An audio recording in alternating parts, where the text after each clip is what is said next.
unstoppable energy, where innovation meets tradition, where voices rise, loud and fearless. I am an African. This is the heartbeat of a billion people, diverse, bold, united by a single purpose to tell our own stories in our own way. No borders, no barriers, no filters. A new era of African storytelling is here. From every corner of the continent, from the bustling cities to the quiet villages, we tell Africa's story by Africans for the world.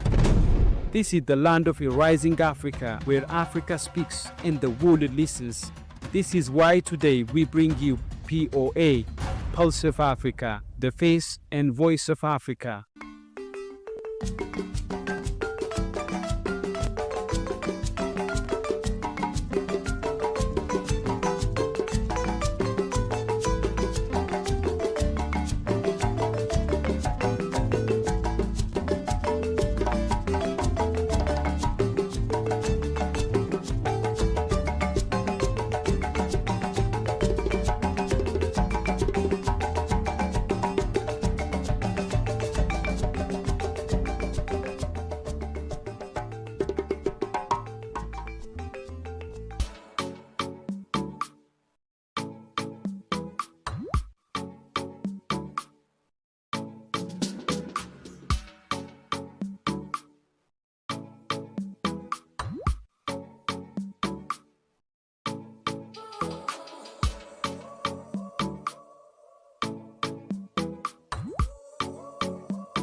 Good morning, good afternoon, good evening, everyone. This is Pulse of Africa's live stream of the African Social Media Influencers Summit, coming to you from Addis Ababa, Ethiopia.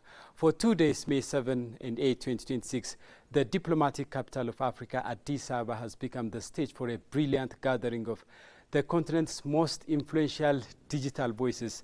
From William Last of Botswana to Cyril Brainer of Tanzania, Tenge of Uganda, Brain Jotter of Nigeria, Sarah Mason of Ivory Coast, Nova Asmis of Guinea, and many more. These creative powerhouses are united in Addis Ababa with one shared mission: to reshape the narratives of Africa. Today marks the second and final day of the summit, and the most important panel discussions are set to unfold. The conversations will tackle critical issues such as Africa's digital infrastructure, the challenges and opportunities of content creation, and the vital role of social media influencers in advancing peace, development, and transformation across the continent. Stay connected with Pulse of Africa, and remember to subscribe to our channel for more inspiring stories and live coverage. A very good morning to you, gentlemen. Good morning. Good morning. As well. Yeah. So, African Social Media Influencers Summit, Asmis 2026, has started yesterday, has been kicked off yesterday. And of course, the African social media influencers have paid a quick visit to the most iconic places in Addis Ababa, starting from Ethiopian Artificial Intelligence Institute to Arada Park. And let us have a quick recap of the iconic places they visited and the impressions they reflected and shared. So, Gamach, if I begin with you, African social media influencers have visited Ethiopian Artificial Intelligence Institute, and we do know that Ethiopian Artificial Intelligence Institute was established in 2020, and it was the first in Africa when it was established. And now Ethiopia has also planned to, build artificial intelligence university and so on. So influencers visited Ethiopian Artificial Intelligence Institute, and they also shared their impression during the visit. What can we say about their visit? We can say a lot about their visit. It's very much relevant because these days the intervention of AI in content creation has become paramount, and especially it gives content creators opportunities to improve their content creation process. And of course, it also has changed the way these contents are consumed by possible possible viewers, listeners, readers, etc., consumers of social media outcomes or products, generally, just the contents. So when they visited the Artificial Intelligence Institute yesterday in Addis Ababa, I believe they just came up with, a variety of opportunities that AI can give them as content creators. And of course, artificial intelligence is something that, of course, can be utilized, in every aspect of our lives, as we always say. And one of them is, of course, content creation. And as has always been said, of course, we cannot avoid using artificial intelligence these days. It has become part and parcel of everything that we do. And if we want to live without it, then we just pay the repercussion. I think artificial intelligence is, something that we need to embrace, and for that we need to be moving as fast as possible. And if you look at the global scenario with regard to artificial intelligence, we understand that nations are investing in billions, and globally maybe the investment, could reach, billions. Trillions of dollars. Trillions of dollars, exactly. So this tells you that Africa as a continent need to catch up with the rest of the world, especially the advanced world, and make content creation be supported by AI in general. Well, I hope later also we'll be talking about both the opportunities and the challenges of AI in content creation. Yeah, definitely that will be subject of discussion today. Content creation, the challenge and the opportunities with content creation, in particular in terms of African social media influencers. Noel, if I come to you, like I said before, African social media influencers have paid visit to Ethiopian Artificial Intelligence Institute, and this is a big institute built at the very center of the city of Addis Ababa. And African social media influencers visited this iconic place, and of course Ethiopia has planned to also build artificial intelligence university, and that university sought to bring students, scholars from different parts of Africa through scholarship terms and others. So we have seen a good momentum in terms of artificial intelligence in this country, and we do remember that a few weeks ago the African Union has appointed Ethiopian Prime Minister His Excellency Dr. Abiy Ahmed as artificial intelligence and digital health champion. Isn't it encouraging? Indeed, it's so amazing, opportunity for the content creators from all over Africa coming to Addis Ababa and visiting the AI Institute in Addis Ababa. It's really a golden opportunity for them, getting in touch with the first artificial intelligence institute in Africa.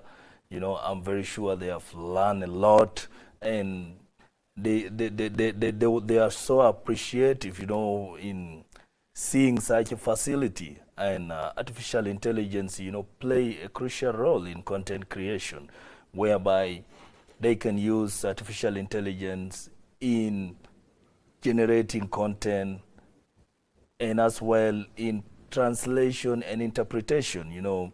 With the help of artificial intelligence, they can be able, to generate content in different African languages. You can be a content creator from Arabic background, but you can be able to generate content in Amharic, in French, and in other local African languages as well. So artificial intelligence play a crucial role in content creation. With the modern era of artificial intelligence, you can as well generate content that can be monetized, can generate income. So AI is really crucial, man. Yes, African social media influencers visited Ethiopian Artificial Intelligence Institute. I think they're going to be encouraged and they're going to be impressed, and of course they shared their impression regarding Ethiopian Artificial Intelligence Institute, the startups, the entrepreneurship, and the many stuffs that have been underway inside Ethiopian Artificial Intelligence Institute. You know, the thing is, still many countries of Africa do not have national strategy toward artificial intelligence, but you know, artificial intelligence is not a distant future, it is with us. And like my colleague Gameches and Noel raised, we need to embrace artificial intelligence. Artificial intelligence for agriculture, you know, we can raise and we can increase the productivity of agricultural products through the application of artificial intelligence, and we can also make health sector effective, and we can also make the public sectors very much productive through proper and effective utilization of artificial intelligence. You know, as a journalist of this country, I also get the opportunity to visit Ethiopian Artificial Intelligence Institute, and I was very much impressed by what the youth people are doing there inside Ethiopian Artificial Intelligence Institute. And of course, Ethiopian Artificial Intelligence Institute has become a center for visitors. I mean, different ambassadors, for example, United States ambassador to Ethiopia, Ervin Masinga, and Russian ambassador to Ethiopia, and Indian ambassador to Ethiopia. Many ambassadors based here in Addis Ababa paid visit to Ethiopian Artificial Intelligence Institute, and you know, it was beyond their expectation and imagination.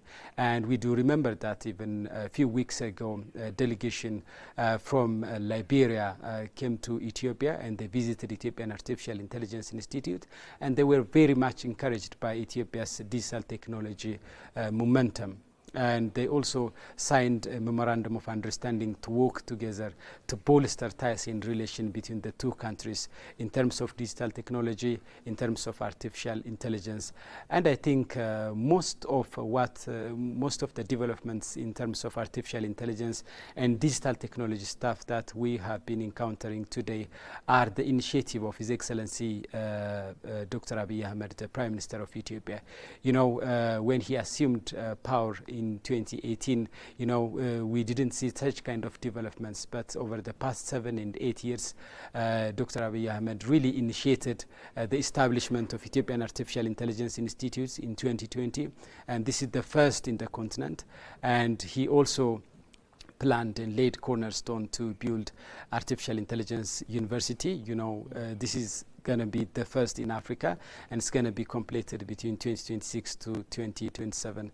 So a lot of good things have been happening in Ethiopia, and I think one of the objective of African social media influencers visit to Ethiopia and their gathering today at Adwa Victory Memorial Museum, another iconic place in Ethiopia, is to reshape the narratives of Africa. You know, countries of Africa, not only Ethiopia, countries such as Rwanda, for example, South Africa, for example, Morocco and others are also doing such an amazing stuff in terms of, you know, nurturing artificial intelligence among their youth. And, you know, I think Africa has a demographic dividend in terms of bolstering, in terms of fostering artificial intelligence, you know. Africa is the continent of young people, you know, the youngest continent in the planet Earth is Africa, is in it. And there is estimation and forecast that by 2050, that means after 25 years or so, you know, 1 in 4 people is going to be African. So, you know, more than 60% of Africans are youth. So the youth are very much inclined to digital technology, to new technology, to artificial intelligence and new stuffs. So Africa should also utilize the demographic dividend. And these content creators, African social media influencers, I think they get a good opportunity to create and to produce more videos and to produce more contents and to release to the youth population of Africa. I think Africa is, you know, seeing a good thing, a good future in terms of artificial intelligence. What did you say, Gametz? Yeah, artificial intelligence, one of the most beautiful aspects of it is that it allows you to go back and retrieve necessary information. It's just like, you know, a person. You just give it, you know, some prompt. For example, you might have, you know, some need for a piece of advice on something. Now you just provide it with, just the situation. You just give it the context of the situation in which you want to be dealt by AI. For example, problem solving.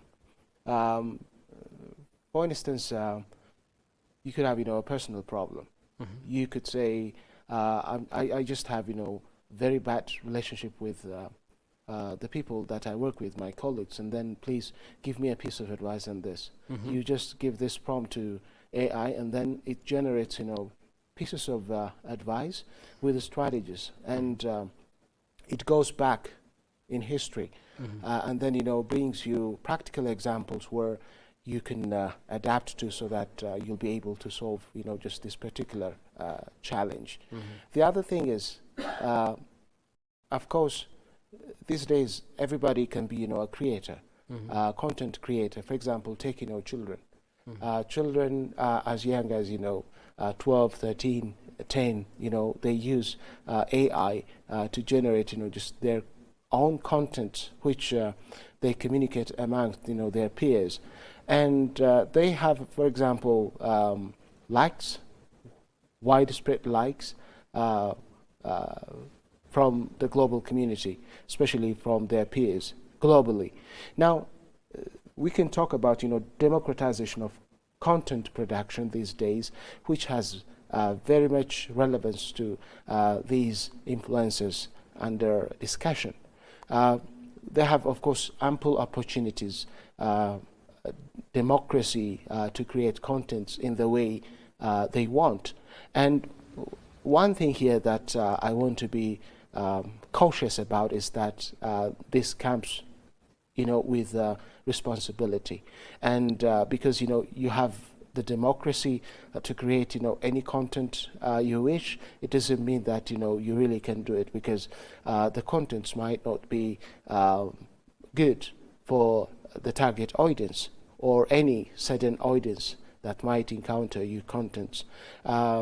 We know, for example, in the case of AI generated content, you could, for example, make somebody speak what they really haven't spoken, in real time, and that would be, undesirable. That could be, unfavorable, and then when it reaches, people, of course, it makes them wrongly responsible.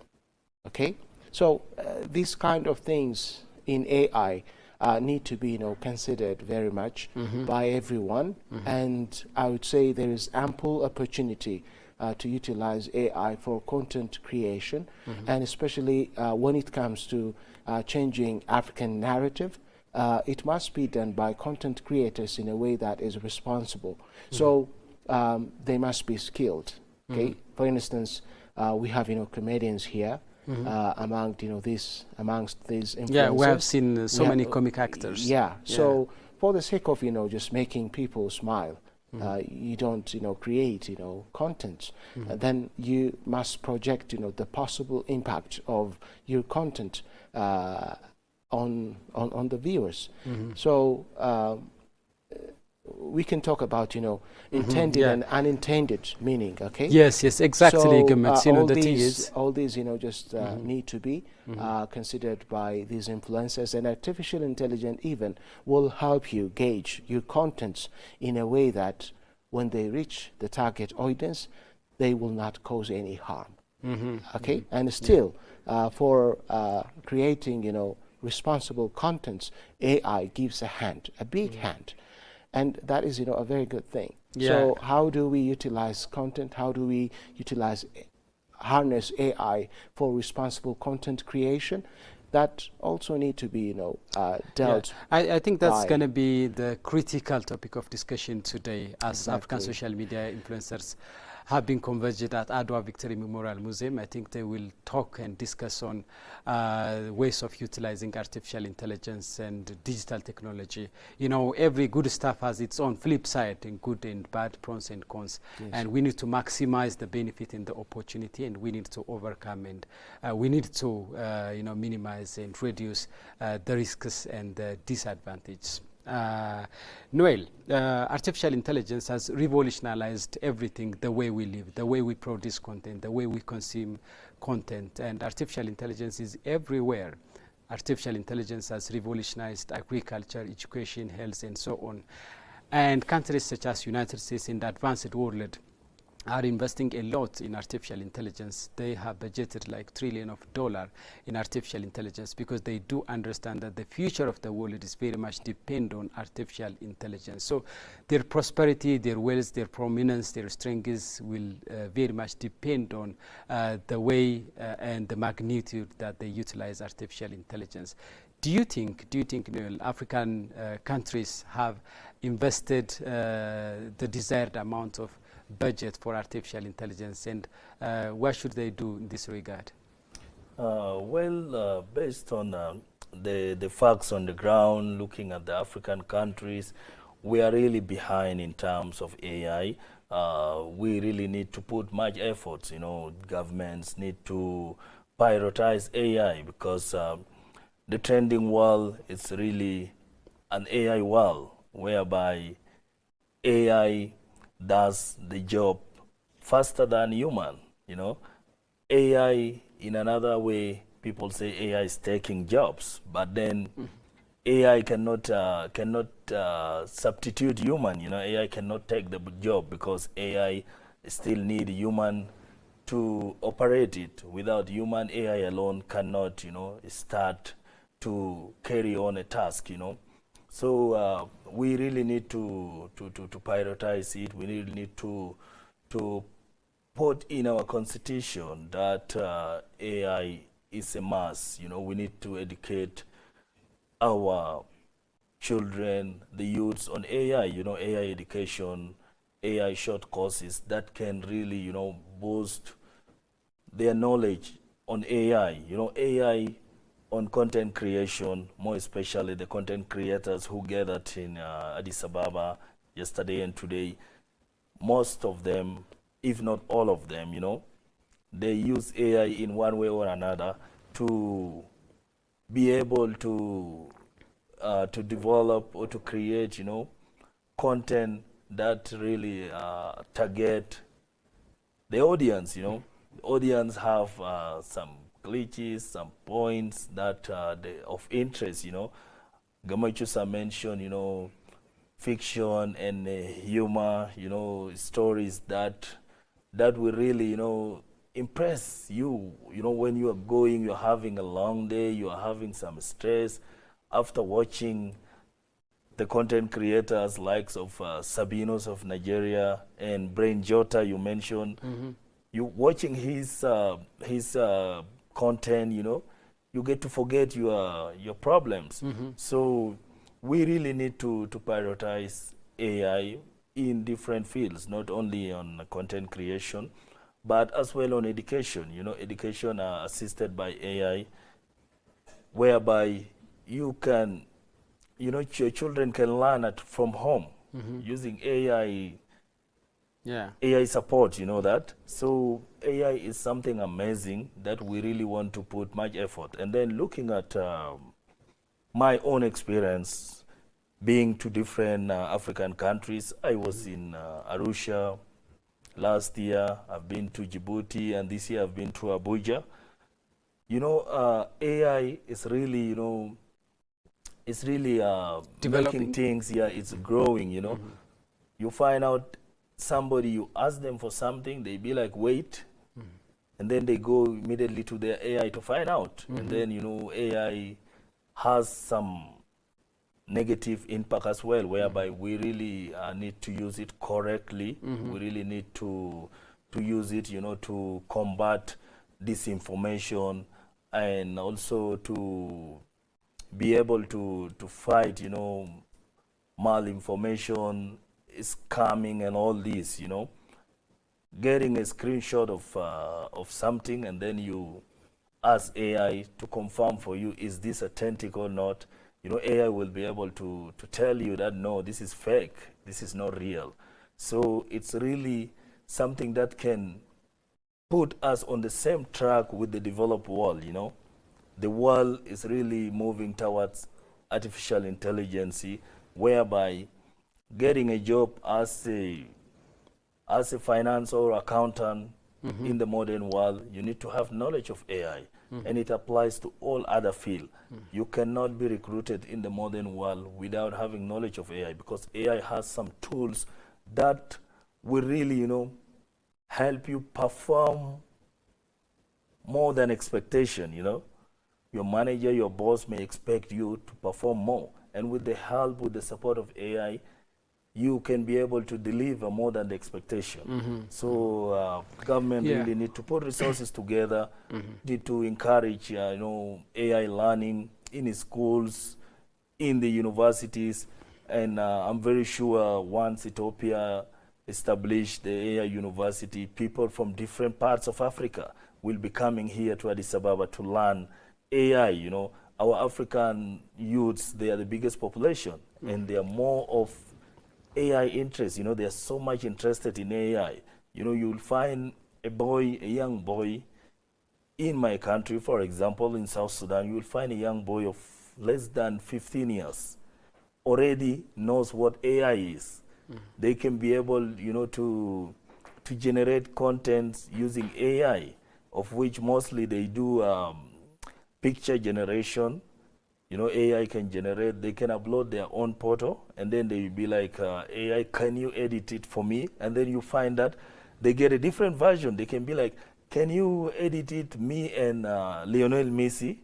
And then you find that they'll be with Lionel Messi on the pitch, which pleases them. They become very happy after seeing such picture. You know, they have their idols. You know, somebody may be admiring Cristiano Ronaldo, but he has no opportunity of getting in touch with him. But with AI, you can make a picture with Cristiano Ronaldo. That is amazing. So it's really something so nice. I love your analysis in the assertion. In particular, your analysis of artificial intelligence and the future of human jobs. I mean, I know that some people are scared of artificial intelligence because they are frustrated at artificial intelligence capacity and competency. I mean, one day artificial intelligence may snatch my job. And this has been, to be honest, the fear of journalists as well, you know, because we have been encountering AI anchors and AI news presenters, yeah. But like you said, Newell, there is nothing that can beat human intelligence in this planet, yeah. So we should adapt to artificial intelligence, and we need to embrace artificial intelligence, and we need to maximize the benefit that we incur from artificial intelligence. And you also raised the issue of, you know, misinformation and disinformation through artificial intelligence. You know, artificial intelligence needs to be responsibly utilized. Otherwise, you know, we might encounter misinformation. You know, misinformation, disinformation, and malinformation are the danger of this generation. So we need to, you know, we need to increase our digital literacy skill, and we need to be critical whenever we search information, read information, grasp information, and take information. We need to raise our critical thinking ability. We need to develop our digital literacy skills.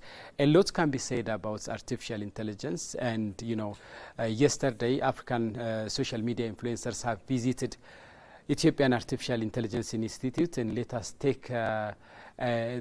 us watch a video that displays African social media influencers' visits at Ethiopian Artificial Intelligence, and we're gonna come back and entertain other topics. In particular, you know, African social media influencers have visited other iconic places such as Adwa Victory Memorial Museum, Addis Ababa International Convention Center, Arada Park, and many iconic places.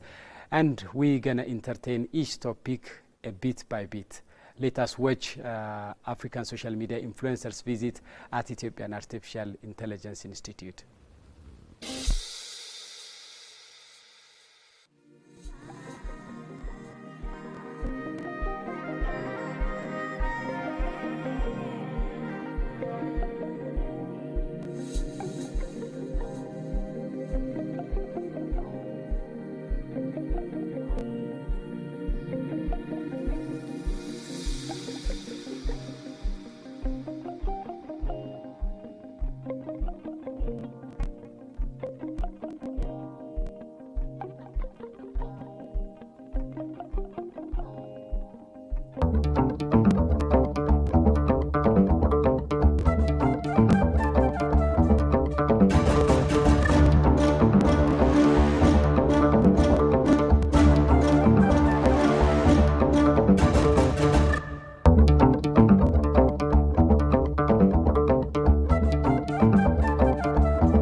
Severe humanitarian. 7,000 dead, 7 million displaced. This is a long and bloody conflict between rebels.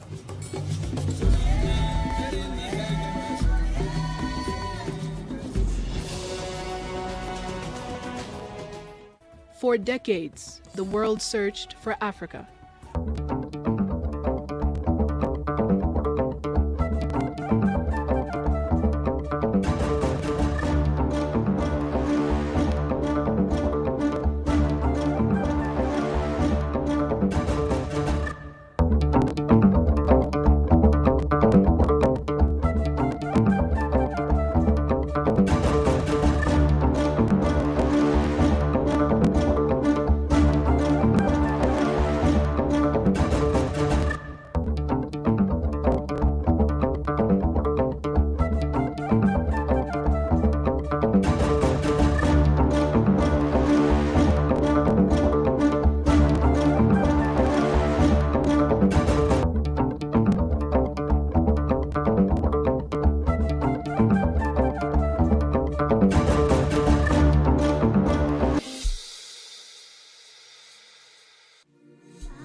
Hello and welcome once again. This is Pulse of Africa's live stream of African Social Media Influencers Summit 2026.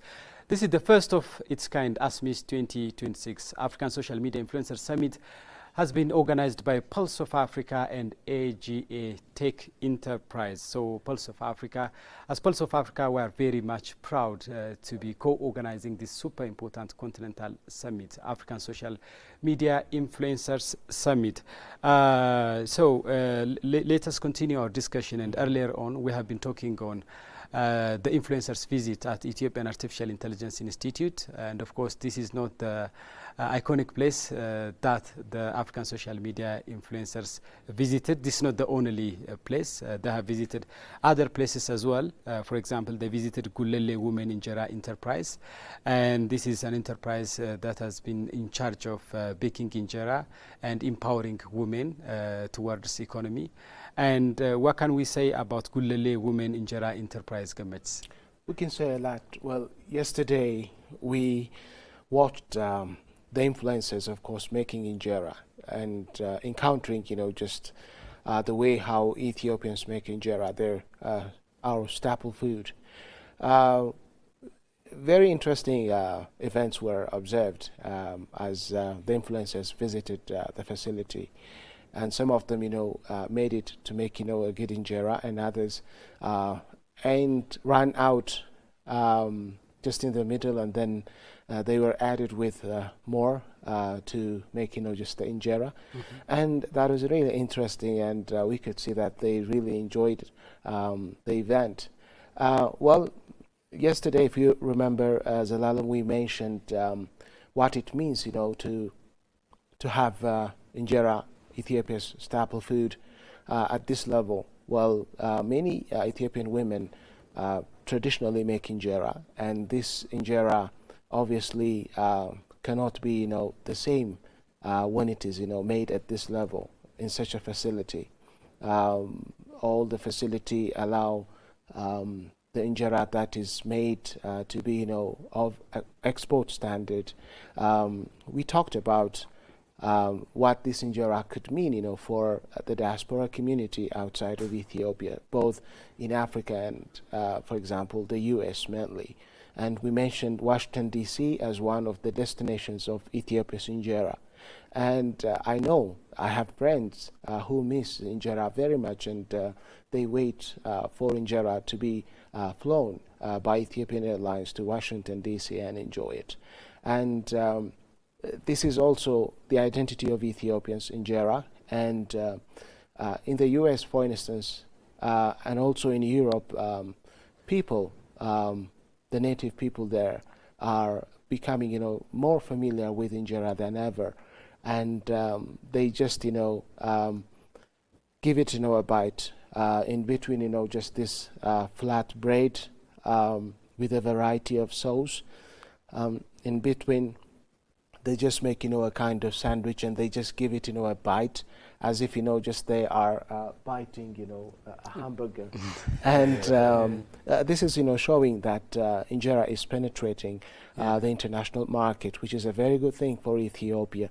And I would say, the influencers, as they visited this facility yesterday, they might draw a lesson, which is they can have, their staple food made at this organized level, so that it will be able to penetrate the international market as well. They can export, this similar staple food items from their respective countries to the rest of Africa, at the same time to the rest of the world. And I think this is a very interesting moment for you have the been telling influencers. us, Gamach, the techniques and the skills of baking injera. And I do know that, baking injera is not a simple task. It's not an easy task. It's a tricky thing. I'm Ethiopian, but I have never tried baking injera.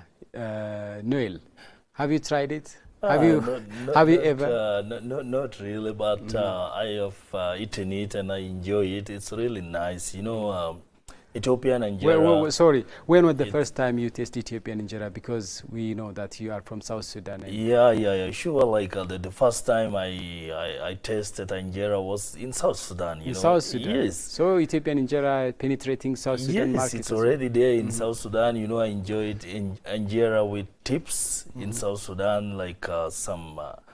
More than 7 years back, like before I step into Ethiopia.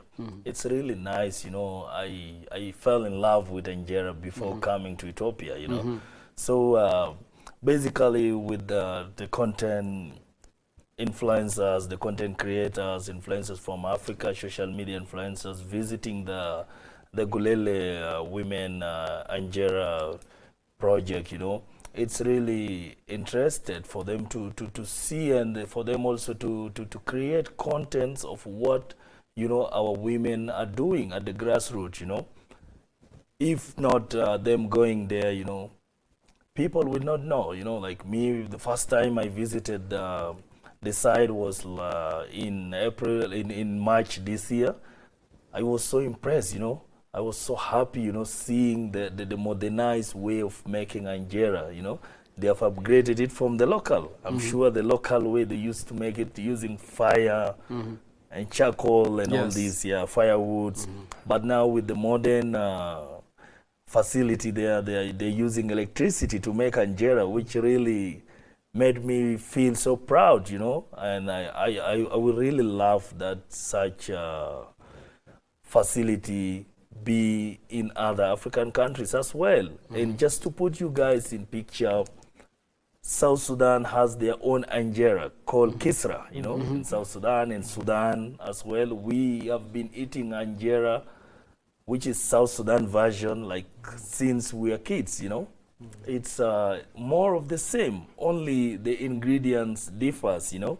Like the injera in Ethiopia, I don't know, they make it from Teff. From teff, you call it teff, and then ours we make it from a maize flour mixed with a wheat flour, you know. But they are more of the same. You look at it, it's round, the same size. You can be like, oh, but ours, you know, we fold it. We fold it the way you fold handkerchief, you know. Yeah, but for Ethiopians, they put it open and then they put the sauce in. Ours, you grab it first and then you put it into the sauce. That's the difference with it. But it's really showing, you know, different cultures that Africa has, you know. In terms and of the food aim and is, all this. you know, the target behind this initiative, Gulele Women Injera Enterprises, to empower women, you know, Ethiopian mothers, Ethiopian women, you know, do bake injera at their home, and that's for home consumption. But it has never been the habit of Ethiopian women to make it as a business. And now, with the support of Ethiopian government, thousands of women are engaged in baking injera and selling injera, you know, and that has economically empowered women.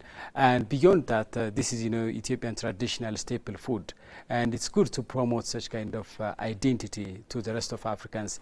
And it's great that African social media influencers paid visit to injera, and they also tried to bake injera. Of course, many of them were not successful because, like I said before, it has never been easy to bake Ethiopian injera. It demands some kind of skill and practice. You cannot eat overnight. So it's great that they have been introduced to Ethiopian traditional food. And like you said, South Sudan do have their own traditional foods, but we Africans need to promote our own identities. Foods, traditional cuisines are part of our identity. Yeah, we cannot alienate from ourselves. So we need to promote, we need to advertise. You know, for example, if you ask other Africans, they do not know injera. At least they do not know injera as much as they know pizza or burger. Imagine, pizza and burger are not African food and cuisine. They are Americans. In particular, burger is United States food, and pizza is from Italy. But they have penetrated global market, and that's through the use of the effective utilization of media and advertisement in the form of news media, in the form of entertainment media, in the form of film, music. You know, they have penetrated the global market. So like they did, we Africans, in particular African social media influencers, are expected to promote African traditional cuisine to the rest of Africa and to the rest of the world. Yeah, so let us take a look at African social media influencers visit at Gulele Women Injera Enterprise, and we're going to be back for other information.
If you don't tell your story, it will be told by others. They'll talk of hunger, they'll talk of war, they'll talk of conflict, but they'll not say the things that are happening in Africa that are positive.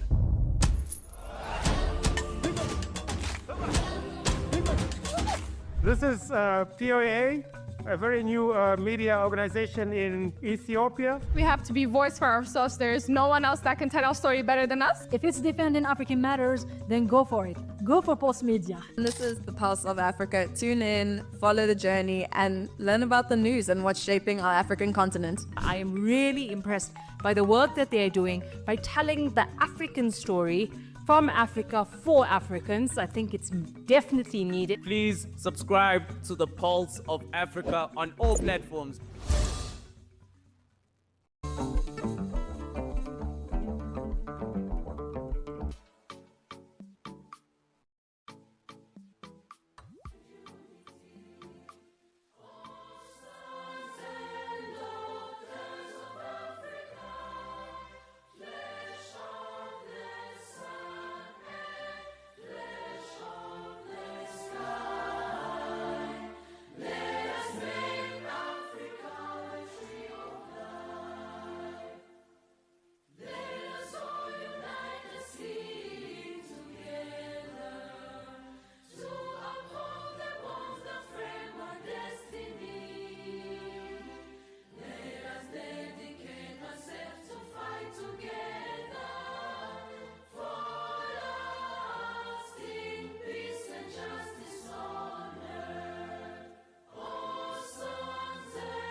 Thank you. Thank you all so much. You may be seated. Let us stand and celebrate together. And let us make Africa the tree of life. Ladies and gentlemen, before we begin, African continental gatherings are truly unique because our conversations are shaped not just by data, by policy, by the agenda, but also by rich anecdotes. And I'd like to share a proverb that summarizes why we gathered today. And that proverb is, until the lion learns to write, every story will glorify the hunter. For long, African story has been told by others. But now that lion is learning to write, and each and every one of you in this room are part of Africa telling its own story. Allow me to acknowledge our distinguished assembly joining us this morning. Your Excellency, Ambassador Nebiat Getachew, spokesperson of the Ministry of Foreign Affairs, Seifa Derbe, CEO of Pulse of Africa, Ms. Botho Kebabonye Bayendi, Director of Strategic Planning and Delivery at the African Union Commission, Mr. Gameda Olana, the lead organizer of Asmis and also the CEO of AGA Tech Enterprise, participants from the Addis Ababa City Administration, from the Ethiopian Artificial Intelligence Institute, from the Tourism Ministry, from the Ministry of Foreign Affairs, partners, media representatives. We also have the beautiful Miss World Hasi Dereje here in front. Ladies and gentlemen, Africa's leading social media influencers and content creators. It is an honor to welcome you all to Africa's very first Social Media Influencer Summit, Asmis 2026, here in Addis Ababa, Ethiopia, the historic Adwa Victory Memorial. This summit is proudly organized jointly by the Pulse of Africa Media and also by AGA Tech Enterprise. Pan-African media institutions are vital for the development of our continent, and the Pulse of Africa Media, since its establishment in 2025 by His Excellency Prime Minister Dr. Abiy Ahmed, has been striving tirelessly to achieve one goal: to become a leading Pan-African media and to become a platform for Africans to tell their stories. But that will not be achieved alone. It takes the joint collaboration of each and every one of us here in this room, and that is why we've gathered for this assembly. And AGA Tech Enterprise also is a technology and innovation-driven organization focused on digital transformation, and together they have brought us for this beautiful event. So today is truly special, ladies and gentlemen, and I'll tell you why. So we're joined by participants from over 30 countries. We're joined by influencers who are more than 60 from across the continent and more than 120 influencers from across Ethiopia. And together, this room reaches 400 million people through the combined following. That is tremendous responsibility.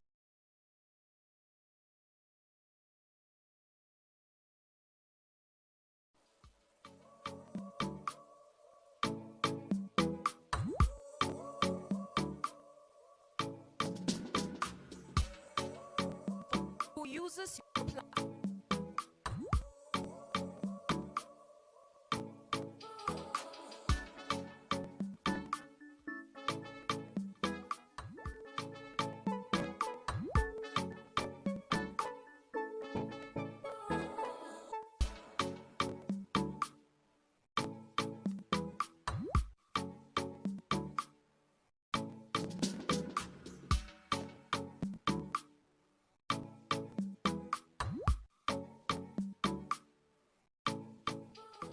Empower young innovators, creators, and professionals through technology, networking, and enterprise solutions. Therefore, please give a very warm and roaring warm round of applause as we welcome Mr. Gameda Olana, a co-organizer of Africa's first Social Media Influencer Summit.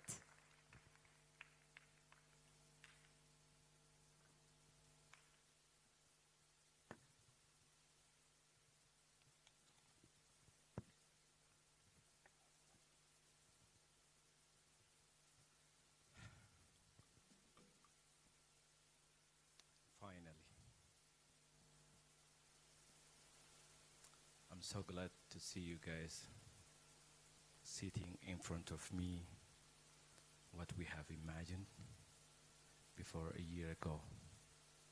Today, that's the day. Honorable Ambassador Nebiat Getachew, spokesperson of Ministry of Foreign Affairs of Ethiopia. Secretary CEO of Pulse of Africa. Mrs. Boto Kababayoni Bayendi, Director of Strategic Planning and Delivery at African Union Commission, distinguished guests, honorable officials, respected influencers, digital creators, media titans, visionary partners, friends from across Africa and the world. Welcome to Ethiopia. Welcome to Asmis.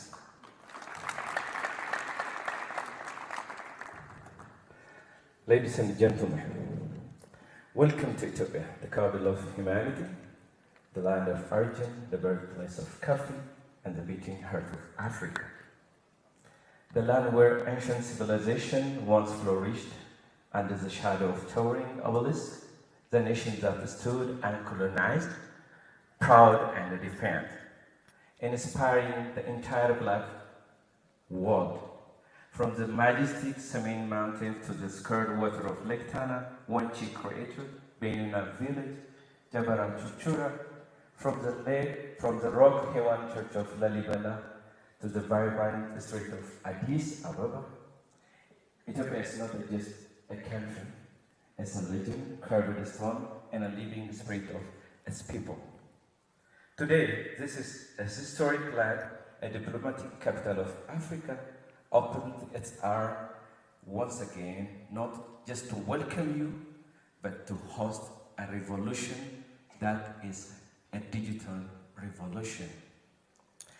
It's with immense pride, unshakable passion, and explosive excitement that I stand before you today as organizers of African Social Media Influencer Summit, Asmis 2026. My brothers and sisters, this is not just an event. Today, it marks the birth of a movement. That's again a digital movement of Africa. We are gathered here in Addis Ababa, the political and diplomatic heartbeat of the continent, a city where Africa's past, present, and future collide in spectacular fashion. Ethiopia, with its rich and broken history, its incredibly resilient culture, its explosive economic growth, and one of the fastest rising digital communities on the entire continent, at the perfect stage for this historic gathering. Social media has not just changed the game, it's rewritten the rules of power. Social media has not changed the game, it has rewritten the rules of power. Across Africa, influencers and content creators are no longer mere entertainers. They have become storytellers, educators, brand builders, tourism ambassadors, cultural diplomats, and the loudest and the most authentic voice of the new African generation. They are shaping mindset, driving economies, challenging all the narratives, and projecting a bold, confident Africa to the world. This is exactly why Asmis was born. We created this summit with audacious vision to build the largest, most powerful, and the most impactful platform in Africa. We were influencers, creators, brands, policymakers, investors, innovators come together to connect, collaborate, and dominate. This is not about chasing followers and going viral. This is about impact. This is about the power. This is about the destiny. We want Asmis to become the ultimate bridge between raw Africa creativity and a massive global opportunity, between untapped talent, game-changing investment, between dreams of young creators and the institution ready to back them. Through Asmis, we ignite powerful partnership, explosive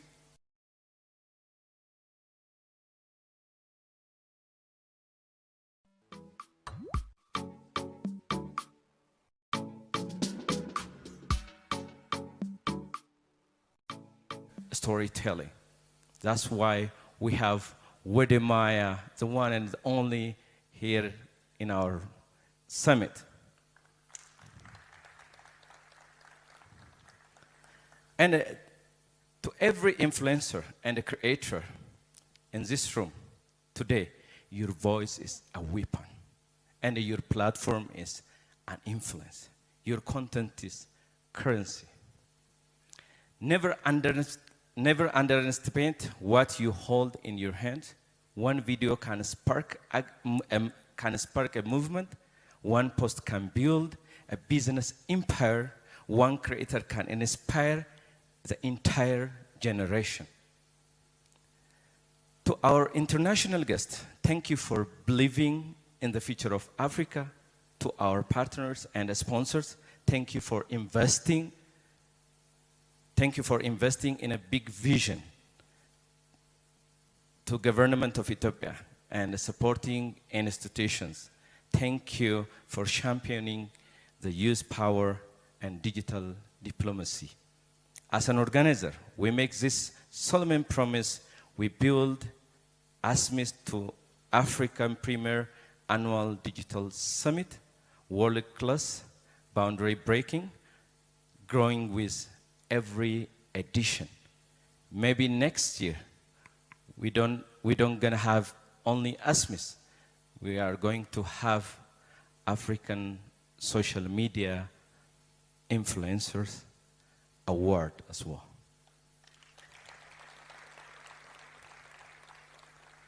Let this summit spark conversation that echo African to the other continents and to the world.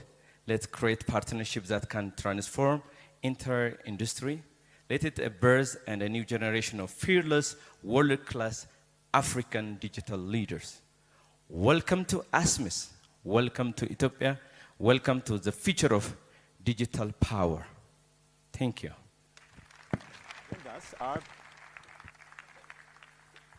Wow, what powerful words. Thank you very much, Mr. Gamada. Indeed, today is the beginning of a movement, a digital movement for Africa, and we love how you took the initiative to organize this event, which we hope will continue to be held yearly.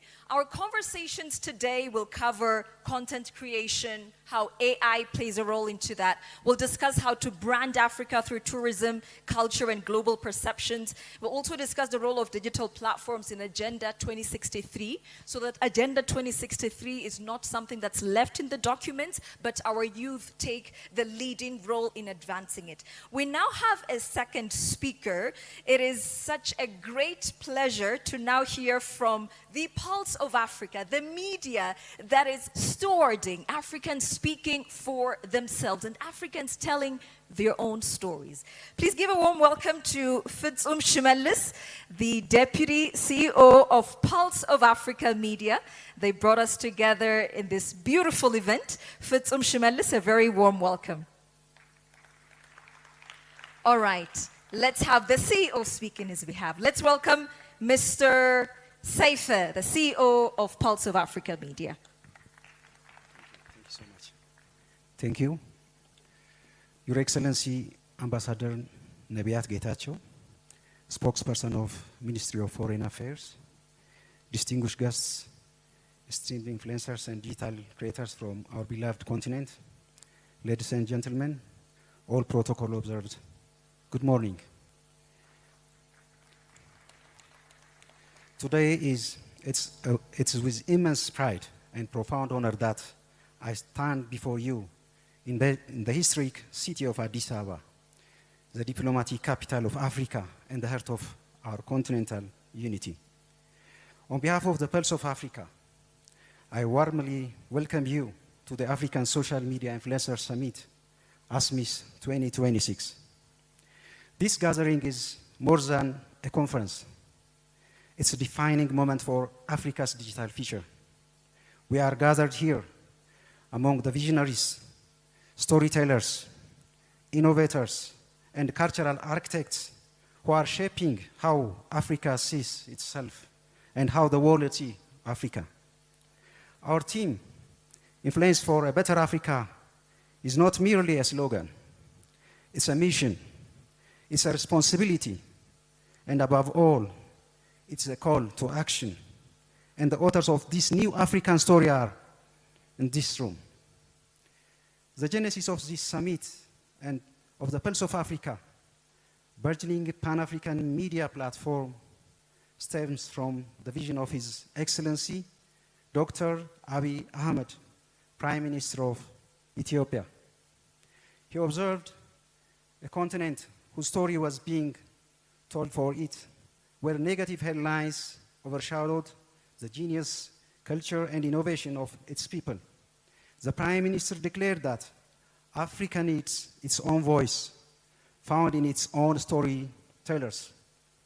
From that initiative, the Pulse of Africa was born with a clear mission to be a platform that spreads your authentic Pan-African narratives. In a remarkably short time, a platform has expanded across more than 30 African countries, gained the support of ambassadors and institutions across the continent, and partnered with landmark gatherings including the African Union Summit and the G20. The momentum demonstrates something powerful. Africa is no longer waiting to be heard. Africa is speaking for itself. Yet as our continent rises, we also face serious challenges, divisions, misinformation, conflict, and social fragmentation threaten the unity and progress we seek to build. This is why the summit is not merely ceremonial. It is strategic. It's a continental response to defending question of our generation. How do we use the digital influence not only to entertain, but to educate, unite, inspire, and transform? So today, we affirm a new standard of influence for Africa, one rooted in purpose, responsibility, and impact. An influence that builds community instead of division. An influence that uplifts young people with the hope and opportunity. An influence that celebrates African heritage while driving African innovation. An influence that protects the dignity of women, amplifies their leadership, and rejects every form of exploitation and abuse. And an influence that promises peace over conflict, unity over polarization, and progress over despair. And there is no more fitting place to begin this movement than here in Ethiopia, the land of origins, the capital of Africa, and a symbol of a continent resilience from the victory of Adwa, the Grand Renaissance down. To the distinguished influencers here today, you are chosen voice to share Africa's truths. The collective influence in its whole is enough to reshape the global conversation. Let us wait. It is wisdom, courage, and love for our continent. In closing, I extend our deepest appreciation to Addis Ababa City Administration and Her Excellency Mayor Adanechi Abebe, the Minister of Tourism, the Ethiopian Artificial Intelligence Institute, and his leader, Dr. Werku Gachana, our sponsors, and all of our partners and every individuals who made this historic summit possible. Above all, we express sincere gratitude to His Excellency Prime Minister Dr. Abiy Ahmed for his visionary leadership, unwavering belief in Africa's future, and his commitment to empowering Africa's storytellers. Thank you so much.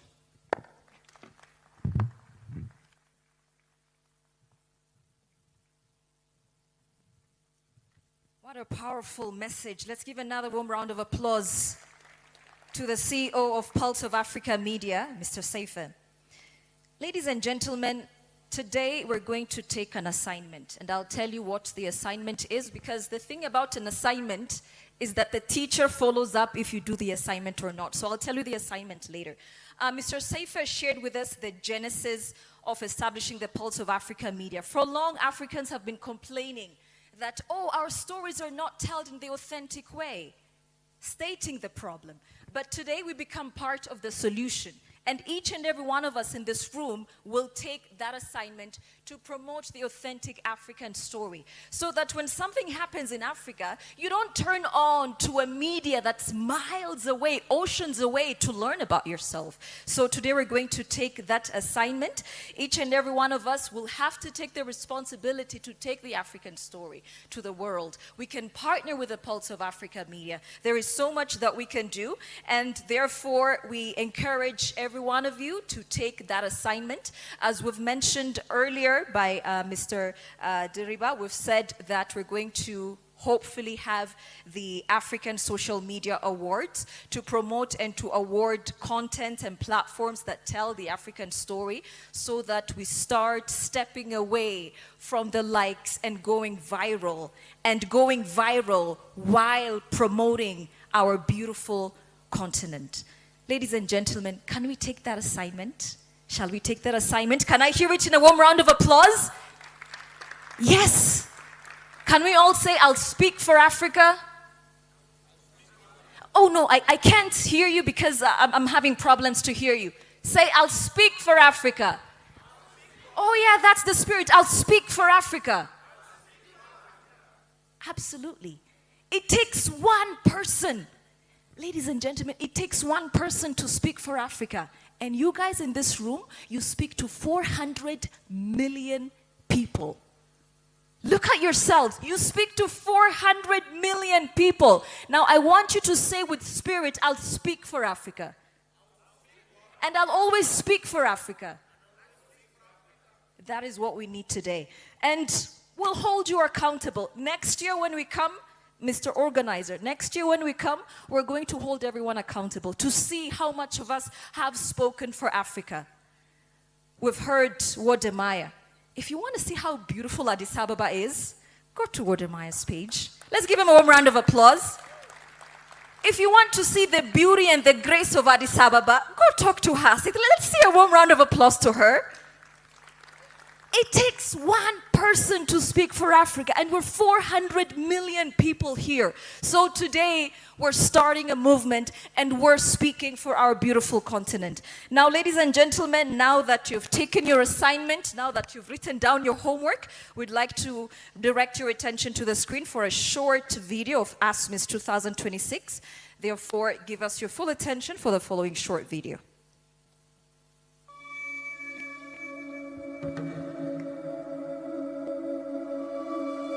Severe humanitarian. 7,000 dead, 7 million displaced. This is a long and bloody conflict between rebels.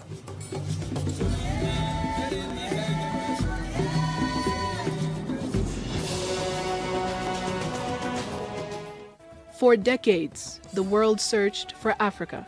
It found the same headlines: war, disease, poverty, chaos.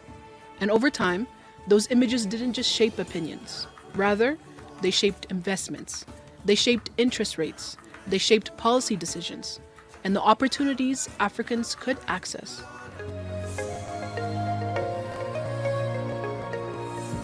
This is the prejudice premium, not just only stereotypes, but also economic consequences. Research referenced by African media and policy groups estimated Africa's losses reach $4.2 billion each year due to distorted perceptions. When lenders and investors view the continent as unstable, even when fundamentals are improving, African countries don't just face tough markets. They face inflated borrowing costs, higher risk becomes higher interest, and higher interest becomes less money for what people actually need.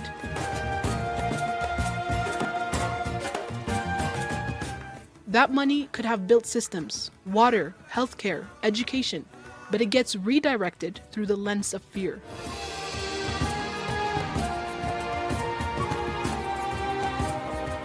How does the prejudice spread so fast? Through a habit, cherry picking. When global outlets chase drama, African elections are often framed as chaos, not governance. Substantive stories, job creation, healthcare reform, economic policy get buried under the loudest crisis moments. And online, the digital mirror reflects that bias. If most African content historically came from non-Africans, the world learns Africa from someone else's camera, and the continent becomes an idea, not a reality.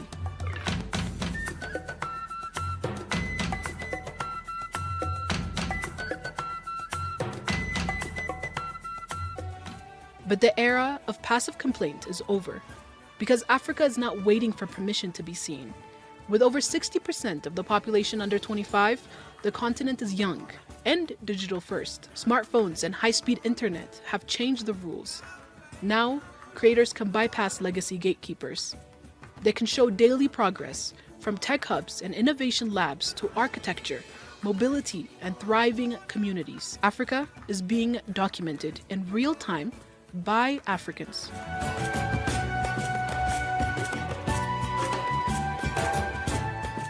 The question is, who should do more to counter negative stereotypes about Africa?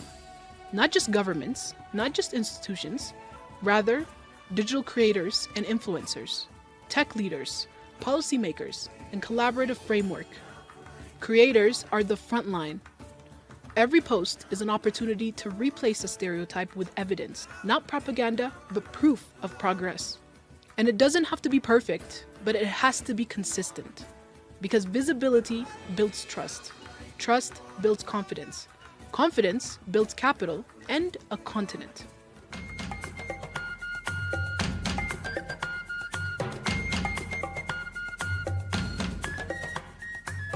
However, creators can't win alone. Tech is the infrastructure of discovery. Tech leaders must ensure African stories are searchable, recommended, and reachable. in local feeds and global ones. That means supporting digital literacy, improving creator tools, and building platforms that elevate African content rather than bury it. Because if the world can't find the story, it will default to the old one.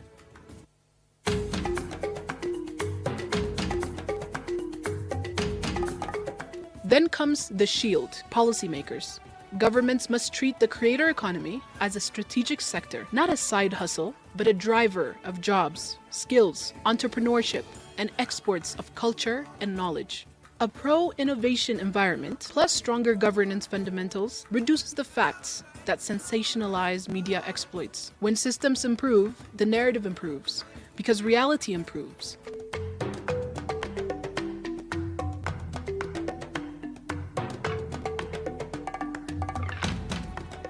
That's why the African Social Media Influencer Summit 2026 is more than just a conference.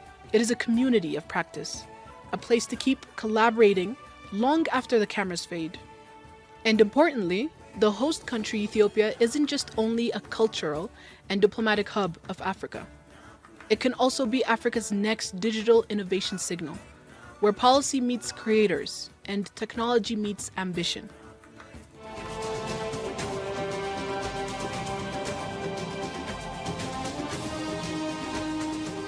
The goal is simple: close the gap between the Africa the world imagines and the Africa that is actually building. The prejudice premium can only end when Africans fully own their stories. So it's time to put up or shut up. Capture, publicize, celebrate. Because when Africa's narrative becomes Africa's reality, everyone wins.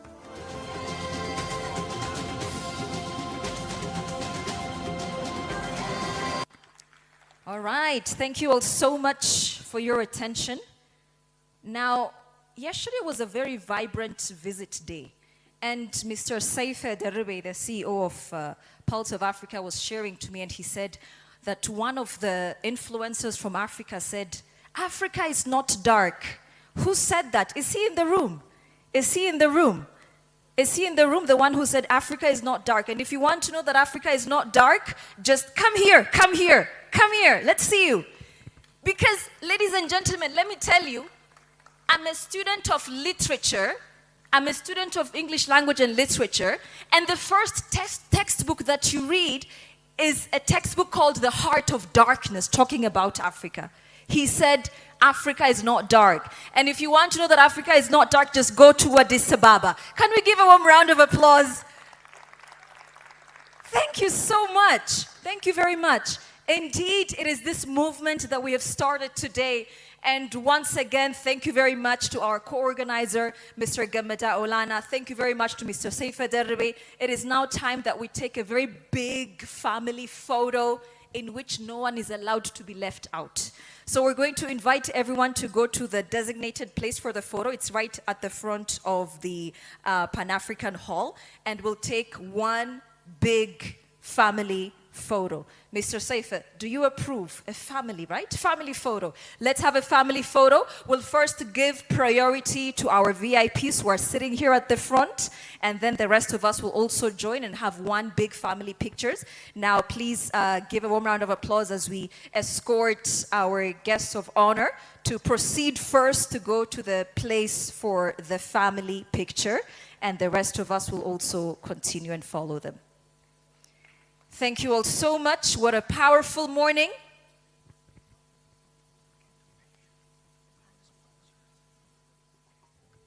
We'll now go to the family photo site, and as we leave, we'd like to thank the Addis Ababa City Administration, the Ministry of Foreign Affairs, also thank the Ethiopian Artificial Intelligence Institute, and all of our sponsors who have made today very memorable. When we come back, we'll have a panel discussion on how we can use AI to improve our digital content.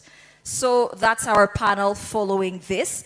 But now let's go for the picture, and then we'll also enjoy a coffee break, and then we'll come back and discuss how to use AI to improve our content. Thank you all so much. Make sure you don't miss the family picture.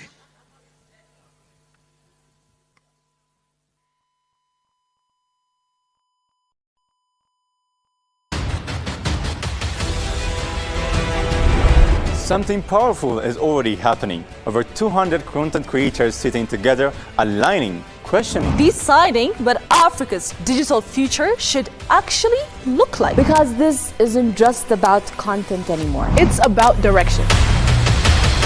Millions of followers and millions of eyes. Now moving with shared purpose. Stories are being shaped with intention. Narratives are being clarified. Agendas are being defined. Because when Africa speaks in fragments, it gets misunderstood. But when it moves together, it becomes undeniable. What's happening here doesn't stay here.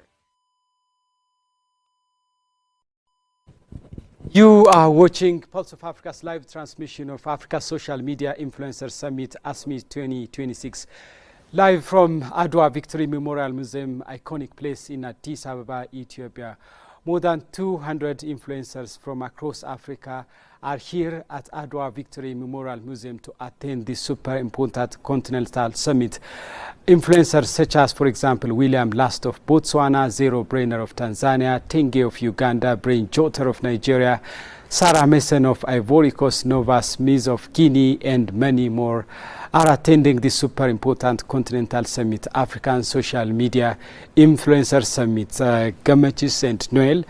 Earlier on, we have been watching the message conveyed by the CEO of Pulse of Africa and the manager of AGA Tech Enterprise. African Social Media Influencer Summit was organized by Pulse of Africa and AGA Tech Enterprises, and we have watched powerful and insightful speech from Adwa Victory Memorial Museum, didn't we?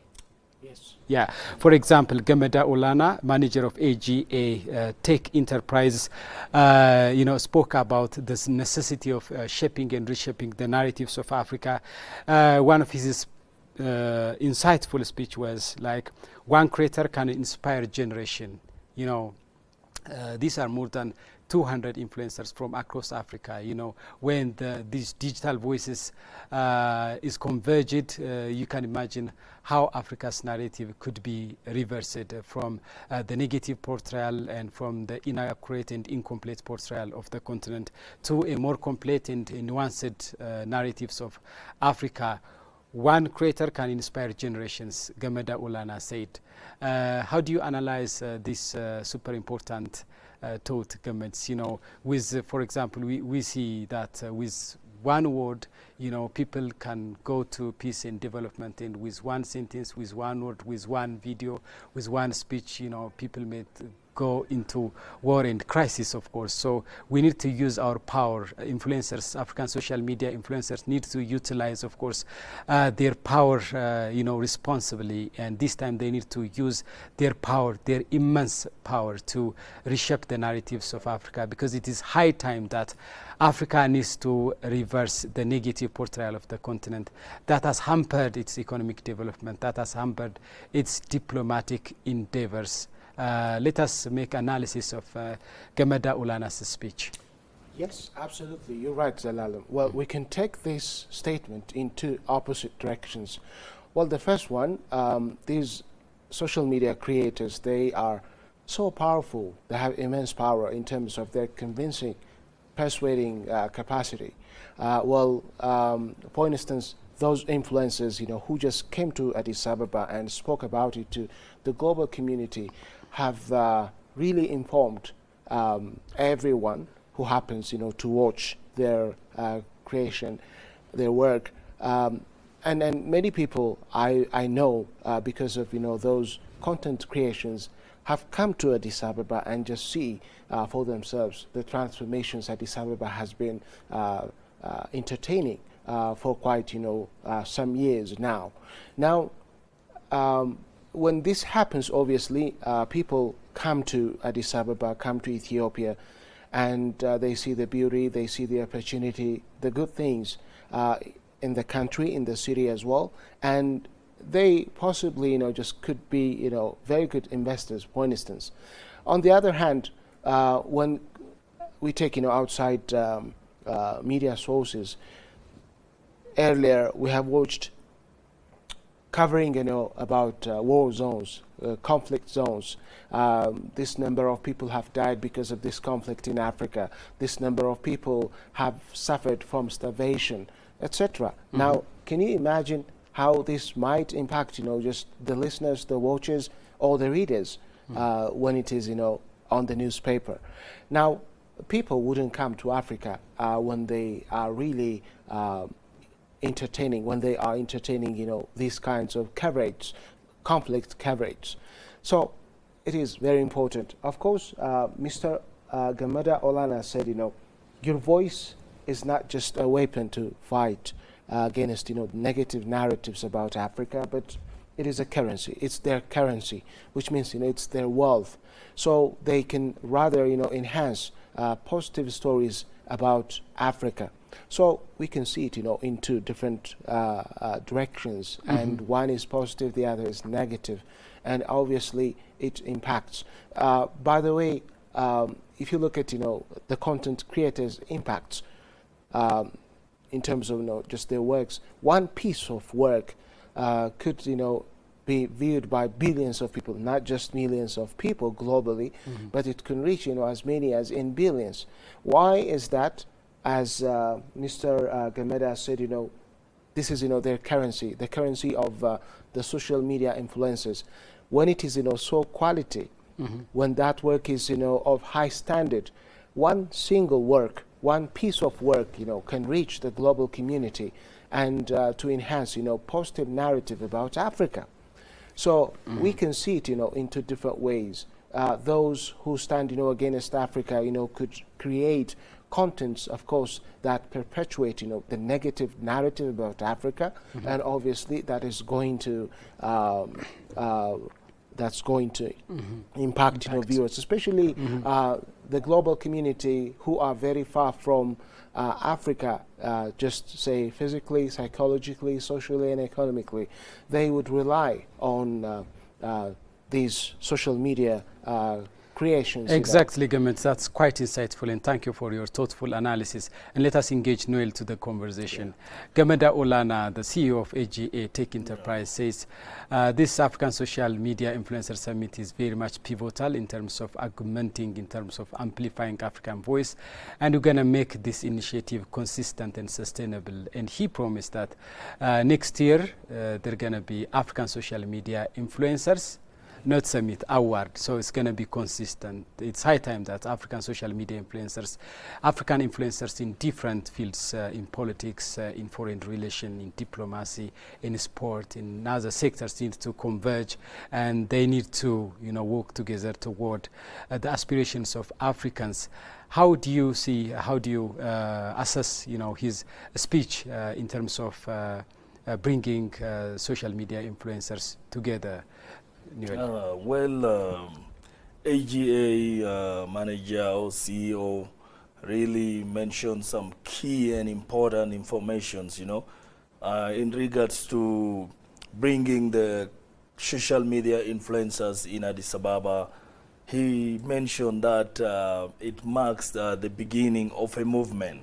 So meaning that this is not the end, this is not the last summit, it's going to be yearly, annually, Next year, social media influencers will as well gather again to discuss issues of importance, He also mentioned social media has not changed the game, but it is rewriting, the power of digital media, how digital media can really influence and can really reach, big number of population, Another thing, he encouraged the content creators, to continue creating contents positively, contents that really matters, content that explain, the real narratives about Africa, They should not only focus on entertainment, but also telling African stories, It is really a speech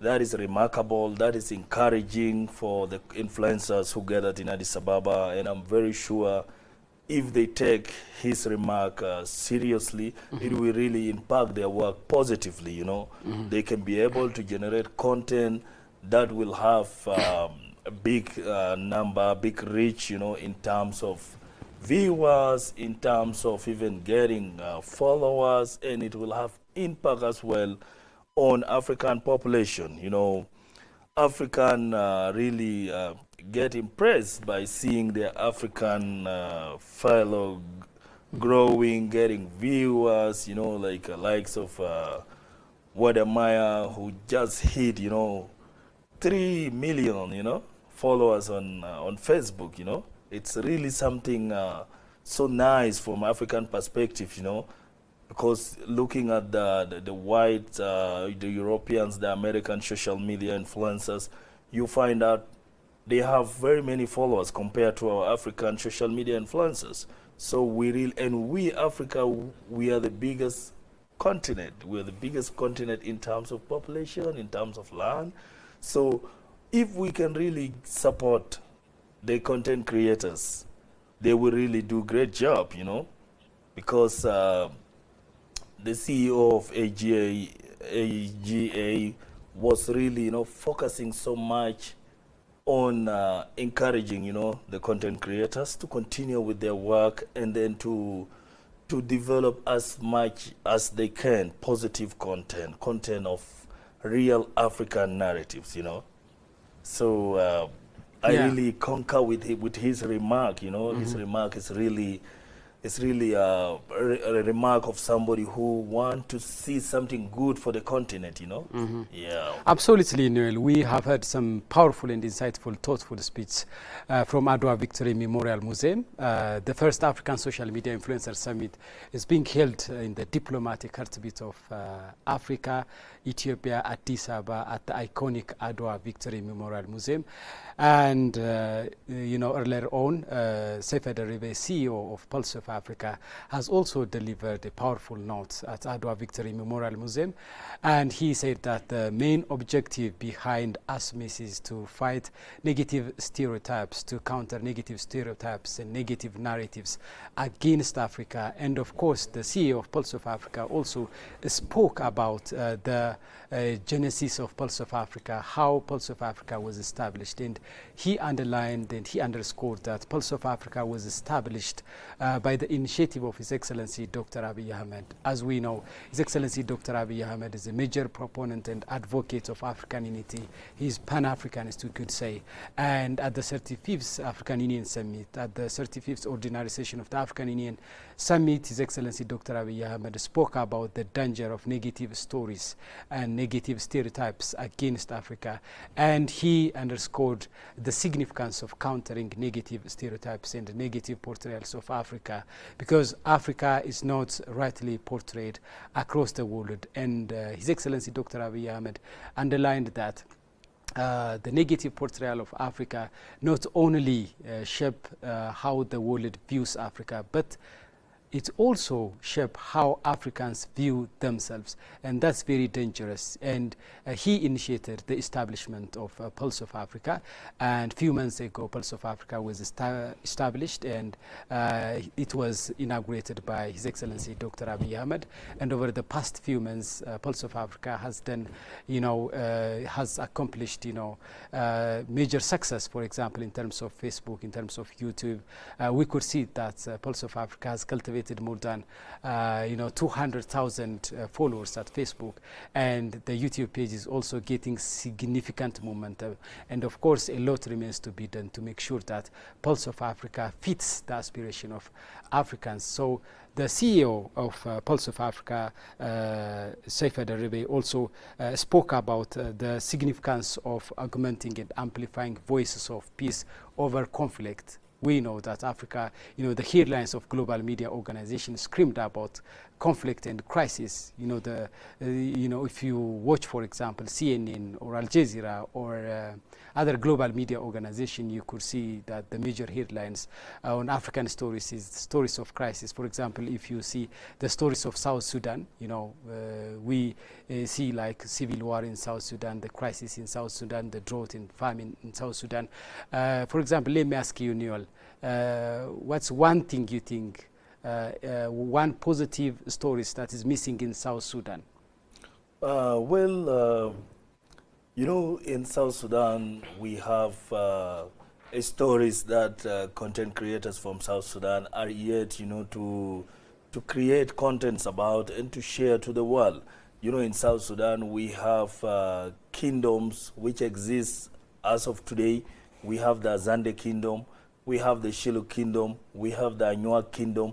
You know, we have several kingdoms of which they have their kings in place. You know, taking an example, asking a fellow Ghanaian, they don't know that South Sudan has kingdoms, you know. Other Africans, they don't know that South Sudan has kings, you know. And those kingdoms, you know, they are dated back to some centuries ago, you know. Like the Zande Kingdom, it was abolished some years back, but then they reinstated the king of recently. And now, you know, the king is there, the kingdom is there in place. So such stories, it will really give, you know, attention to South Sudan once the content creators, you know, started creating stories about the kingdom, how the kings used to initiate, you know, mediation during conflicts and all this, you know. We used to have like intercommunal fighting whereby the king will take the lead, you know, to initiate the negotiation, which is common in South Sudan, you know. We have a good number of South Sudanese who are educated to the highest level of being professor, lecturing in the US, lecturing in the UK, and then we as well have South Sudanese who have led negotiations at regional levels, you know. And take, for example, like the late founding father, Dr. John Garang de Mabior.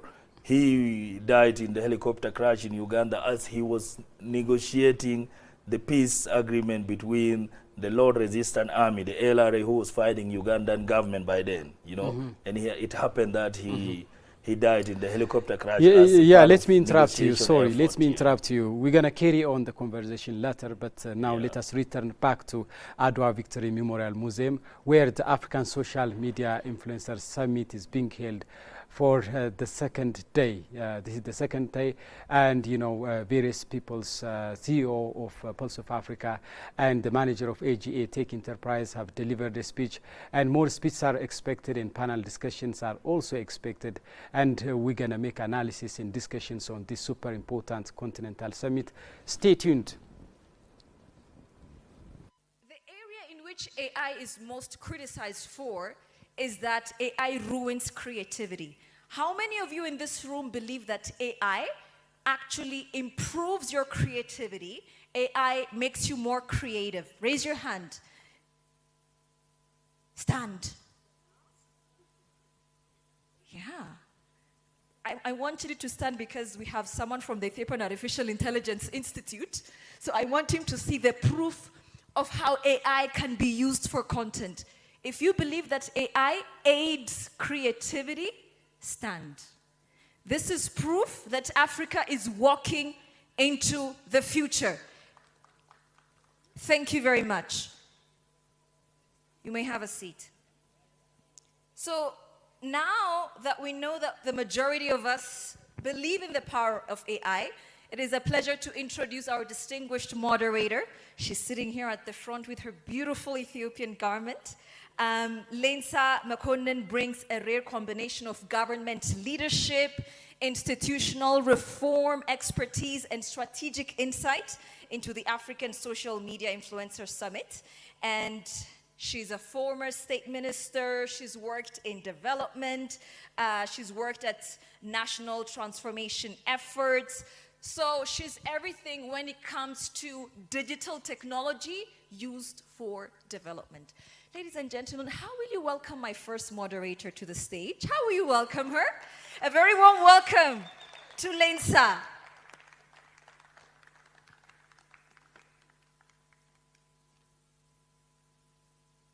Welcome, Lensa. The floor is now yours. Thank you. A bit scary to be here. The last time I was on stage while social media influencers were in the room, I won't say, I got in trouble. So I won't underestimate the power of what you hold as power in your hands and as power in your minds. This is a beautiful gathering. We say Ethiopia is a very diverse country, but this room shows that this is a beautifully diverse continent as well. Welcome to the land of origins. So I'm going to be moderating the big 3 elephants in the global stage. I call them the 3 global elephants because we're a little skeptical about having discussions about these topics. AI. I know my colleague is not going to be happy when I say this. There are a lot of criticism that goes into AI being a disempowering tool for civilization. He's already frowning. I'm going to see the other side as well. And like we've seen in the room, there are a lot of people that think AI is a really powerful tool for growth and transformation. So today is going to be a discussion about that. The other element is also a big elephant. Every platform that shaped civilization has been resisted throughout time. The digital space that you are utilizing to create content, to transform narratives, and most importantly, to monetize, is being criticized, is being belittled, rejected. I want to start off by saying kudos to all of you for taking that bold step and saying, no, this is the new era of digital space, and we're going to use it for growth and transformation, not only for ourselves, personally and professionally, but for our country, respective countries, and for the continent. So with that, I would like to welcome my 3 speakers for the day that are going to be taking questions from us. I'm really bad with formalities. So I'm going to call Samuel from the Ethiopian Artificial Intelligence to come to the stage.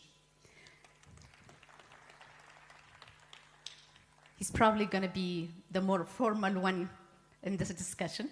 Welcome. And our second panelist is going to be, my apologies if I'm pronouncing it wrong, Chukwumbuka? Am I right? My apologies if I pronounced it wrong. Brenjata. Please, on behalf of me, give him a warm welcome. Extra welcome. And William Lass. And I believe he has more than 54 million followers, right?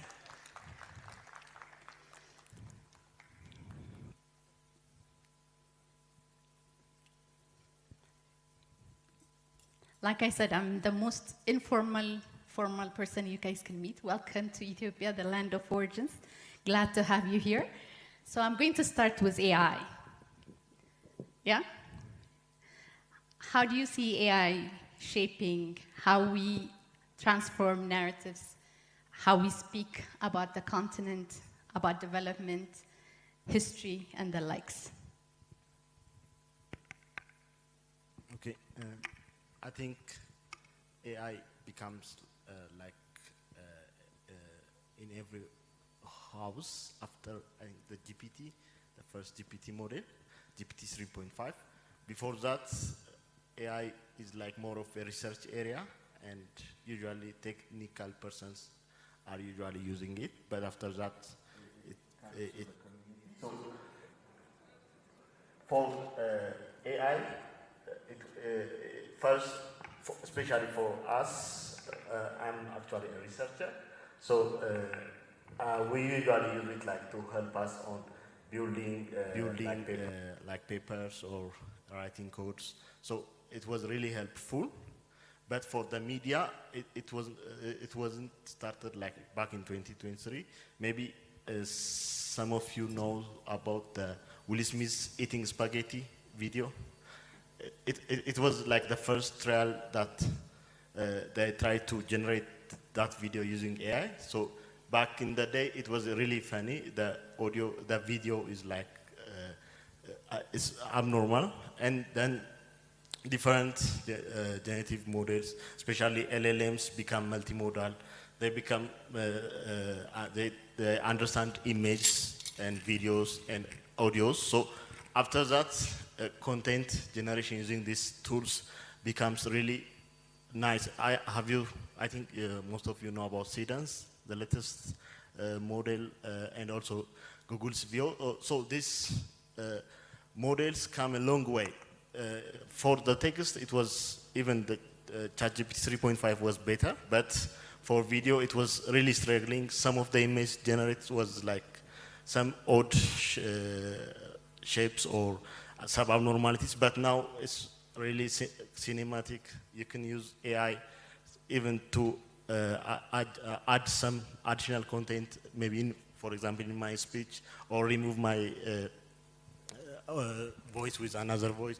So there are a lot of tools that AI can be used for content creation. So AI, I think, even, for example, in my country, we don't have like, this sketches for children especially. It was really difficult. We don't have a lot of artists in that area, but nowadays using AI, you can generate a really nice image using some concepts. So I think AI helps creativity, especially when you don't have much resources and trainings.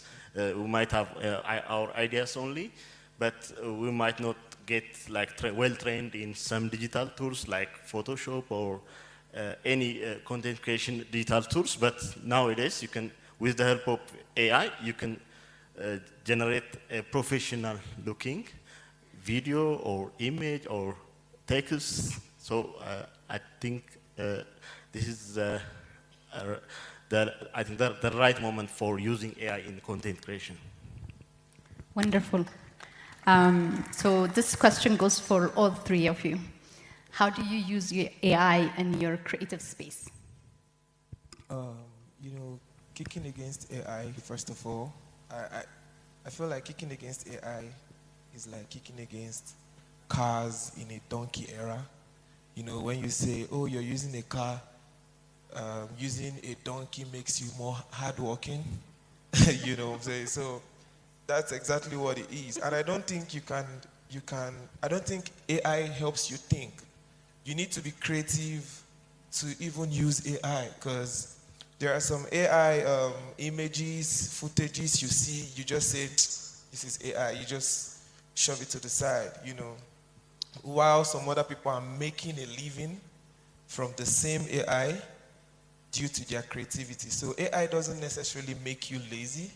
It makes you more innovative. It gives you the access to the unimaginable. So as creatives and as creators, it has been extremely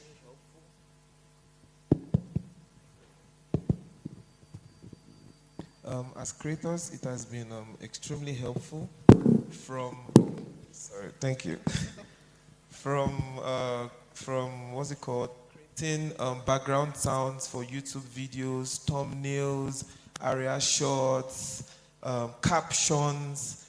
As easy as it looks, sometimes you get overwhelmed from just captioning a video. I don't know, YouTubers and it's like the most main thing, So AI, I think, is whether you like it or not, you need it. Except you just want to keep riding a donkey. Thank you. With that, let me put you into the next question, and I'll come to you. So you're using AI, you're looking at it as a very constructive tool for your creativity. How do you merge that into monetizing your content? And what would be your advice to any content creator that's upcoming or anyone in the room?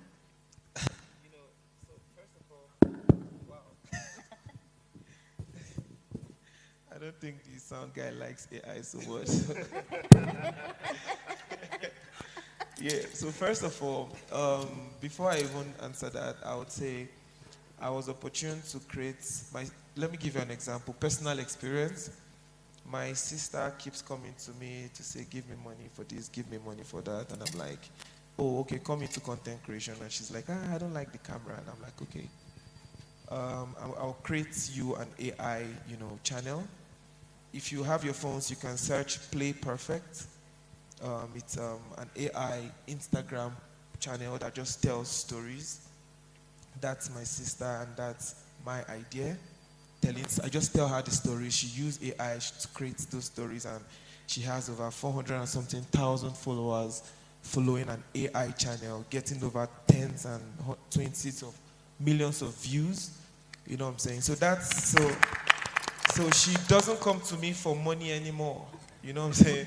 So what that means is AI can create you a living. You know what I'm saying? Like from cloud AI, generating scripts, generating proposals. You don't need to be, you just need to have an idea. And AI, just helps you put it to life. So it's extremely important. Thank you.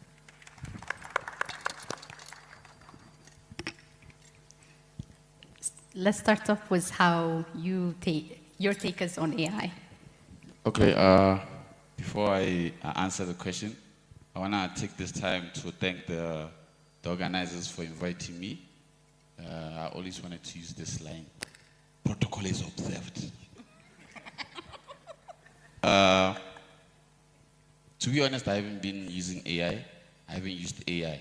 For me, I believe every video that I put, if I uploaded a video yesterday, the following video I want it to be better than the last one. So I always want to use my mind to be creative. So I haven't used AI. But I've been listening to these guys. Their answers are long. Mine is just short. I haven't used AI. I use my mind to make this ugly face.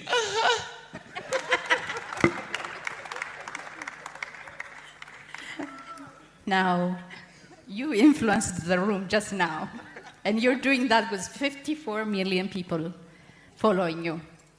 Say a little bit about that. How does it work to influence and to impact? And like you said, you use your own creativity. And how challenging is that in your space? I mean, I speak for every influencer here. We all have, life problems, right? Oh, right? Oh, you guys are living nice. Yeah, so, we all have problems. We have, our stuff we do every day. So with that being said, me not using AI, there's times where I have to, write a script or I have to shoot something. And if I have, problems or whatever, it disturbs me. I mean, you said you are using AI. For him, if he has problems, he just asks AI, do a script for me, and then it's done. So it's not easy, but as time goes on, you get used to it. Because I don't know most of you guys why you do content, why you wanna be famous. Because when you're doing content, it shouldn't be just because you want to get money. It shouldn't be because you want to get numbers. First thing, it should be love. You need to love it as if it's your wife, your kids. So I'm here because I love doing content. Yeah. Clap for me now. So wonderful. Let me add one more question, especially for our content creators or influencers. Yeah. So you said you want to influence. There's initially the income need. So the economic need is there. And then, of course, you want to be an influencer of something. How do you shape that, especially in a world where Africa is being left behind in terms of development, power, and influence all around? How do you really influence for that shift in narrative of where Africa is globally? The question is for both of us. Yes. Start. Okay, So first of all, when I got the message from Asmis, speaking about Ethiopia, this is my first time in Ethiopia, so the first thing I had to do was to check out, okay, what are the cultural values of Ethiopia? What is Ethiopia? Where is Ethiopia? How is Ethiopia? You know what I'm saying? And then I went to Woody's channel. And then in my head, I was thinking, oh, Ethiopia is one village. I was expecting to see donkeys. And yeah, so you see, because I've never been here, and Ethiopia, I just feel, oh, it's an African country. Oh, I thought Nigeria was the best. And then I went to his channel and I saw Ethiopia and I'm like, so I didn't reply the message when they sent it to me until I went to his channel, and then immediately I had to, like, you know, go to my WhatsApp and reply the message, you know. You know, when I even saw Woody's channel, I honestly thought it was AI. You know, I thought he was lying at some point. But right now I'm here and I've realized his video didn't even do justice to what Ethiopia is looking like. So, yeah. So that is exactly how social media has influenced and how storytelling can influence even further. Because we have 1 million people like myself that has a narrative about how Africa is at large, you know what I'm saying? So it's our responsibility to tell the actual truth. Like my brother said, Africa is not dark. So it's our responsibility to show that light to the world. Thank you. Why are your answers long?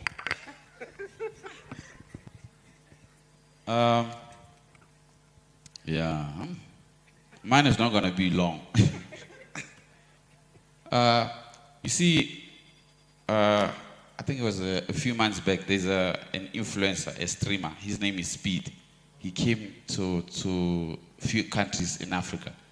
And, you know, the response on TikTok, people from, you know, overseas, they saw how Africa is. And most people who were reacting to his videos were surprised that, you know, Africa has hotels, has lights, has whatever. And, you know, it's a sad story because of how, you know, those countries, they see Africa. I mean, when they look at me, they probably think I just came from a hut to shoot a video. You know, so it's in us how we push or how we show Africa, we show the world how Africa is. I mean, my content doesn't necessarily do, you know, doesn't necessarily promote Africa per se or promote my country. But for sure, obviously, people know I'm from Africa. And I'm proud to be African. I'm not going to lie. So if they know I'm from Africa, you want to clap? Clap. You know, with people who know me overseas, knowing I'm from Africa, already that's a mileage. You know, they watch you and then they start researching he's from Africa, which country. They're going to start paying attention to Africa. And there's a lady I met yesterday. Hey, wait, was it the convent? There's a lady who she dresses in leaves. Like just leaves. She makes dress out of leaves. I don't know if she's here. You know, that thing on its own, it's already saying Africa. You know, and as influencers here, I know I have a friend here, I just met him yesterday, he's from Malawi. I know when I'm with him, I just make like, you know, accents from, you know, America or whatever. It doesn't mean I want to be American, you get me? Because I'm saying this line, this is me saying, you know, we shouldn't shy away from being proud of being African. You know, because I've seen a lot of people move into, you know, those countries and changing their personality, changing their tones, you know, changing their content because they want to accommodate the crowd there. If Wademaya does his content by, you know, showing the place where he is, when he gets to, I don't want to say the country because they might not invite me there. If he goes to another continent and then he changes his creativity, that on its own is you saying, I don't respect Africa. This is just my perspective, you get me? But like I'm saying, I'm proud to be African. everywhere I go in Africa is my second home. I was here 3 years back. I see you, it's your first time. Sorry. Yes. I was here 3 years back, you know, and it's humbling to be known because of a phone. Because I started this using a phone, and there was no money. I'm not saying there's money now, but it's better. Yeah. So one last question, let me ask them. Bear with me. I'm going to have my very formal political hat on. I was having a very serious conversation with a colleague of mine that is working on policies, regulations within the African continent. And he said something very profoundly heartbreaking. He said, every continent and major economic powers in the world have a strategy for Africa, but Africa does not have a strategy for itself. Now, I see very powerful, very articulate, well-versed African brothers and sisters that are young and dynamic in the room. What are you guys going to do about that?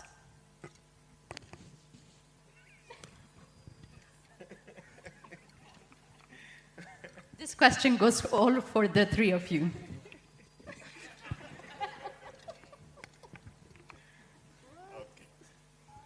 Maybe I'll speak from the side of the AI policy, because AI is, I think, is very useful, but it's also very dangerous.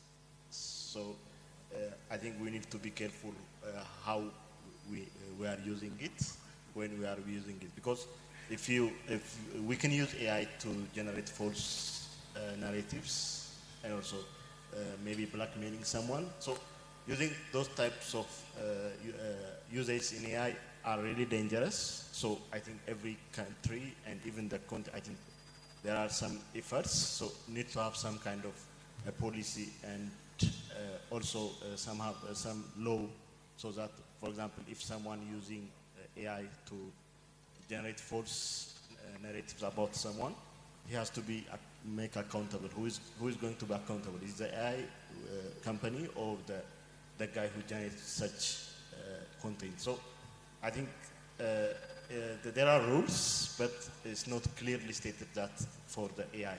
So even for Ethiopia, as well as I think most countries. So we need to have a clear rule, but that rule should not be like hinder creativity. It has to be carefully stated so that it will support the usage of AI ethically and punish those who don't use that. So that's my. If I heard you correctly, the question was, what's our plan? What are you going to do about making sure policymakers and regulators in Africa actually have a strategy for Africa? Good. So first of all, I don't know if I'm such in the best position to answer that, because, like you said, what we're going to do. Even me, I'm not in what he's saying. I'm going to say it. Yeah. Because all we can do is just to request, plead. For example, I'm sure the policymakers would be saying this. Sometimes for example, I think Woody's documentary was fully funded by Woody, if that's correct. You know what I'm saying? So I'm sure he must have pitched to the policymakers, I want to do this, for, the country, but because they've not, I don't know if they do not understand the value of content creation or social media and, whatever, the value of it. So it's on us. I don't know if it's our responsibility to educate the policymakers or maybe show them an example during the election how social media can be powerful. But then I think it is really their obligation to be deliberate about paying attention to content creation and understanding the value, for them and for the continent at large. Thank you. You see his answer. It was my answer. We were discussing it, so he said what I was supposed to say. Should I take that, or do you want an answer from him? We want an answer from him. Yeah, when you say policy, what are you what are you on? Which policy? Should I challenge him a bit? So you know how they decide whether you can travel across Africa without a visa, when they decide what you can trade within African continents, all of those things, those policies. How do you want to change them? How do you want to influence them?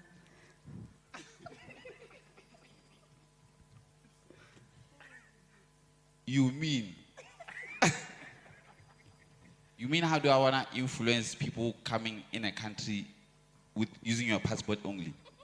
That's your question? No, I want to, the presidents, the prime ministers, the ministers, the officials that you greet and meet everywhere you go. Yes. How do you want to influence them? They should give us money.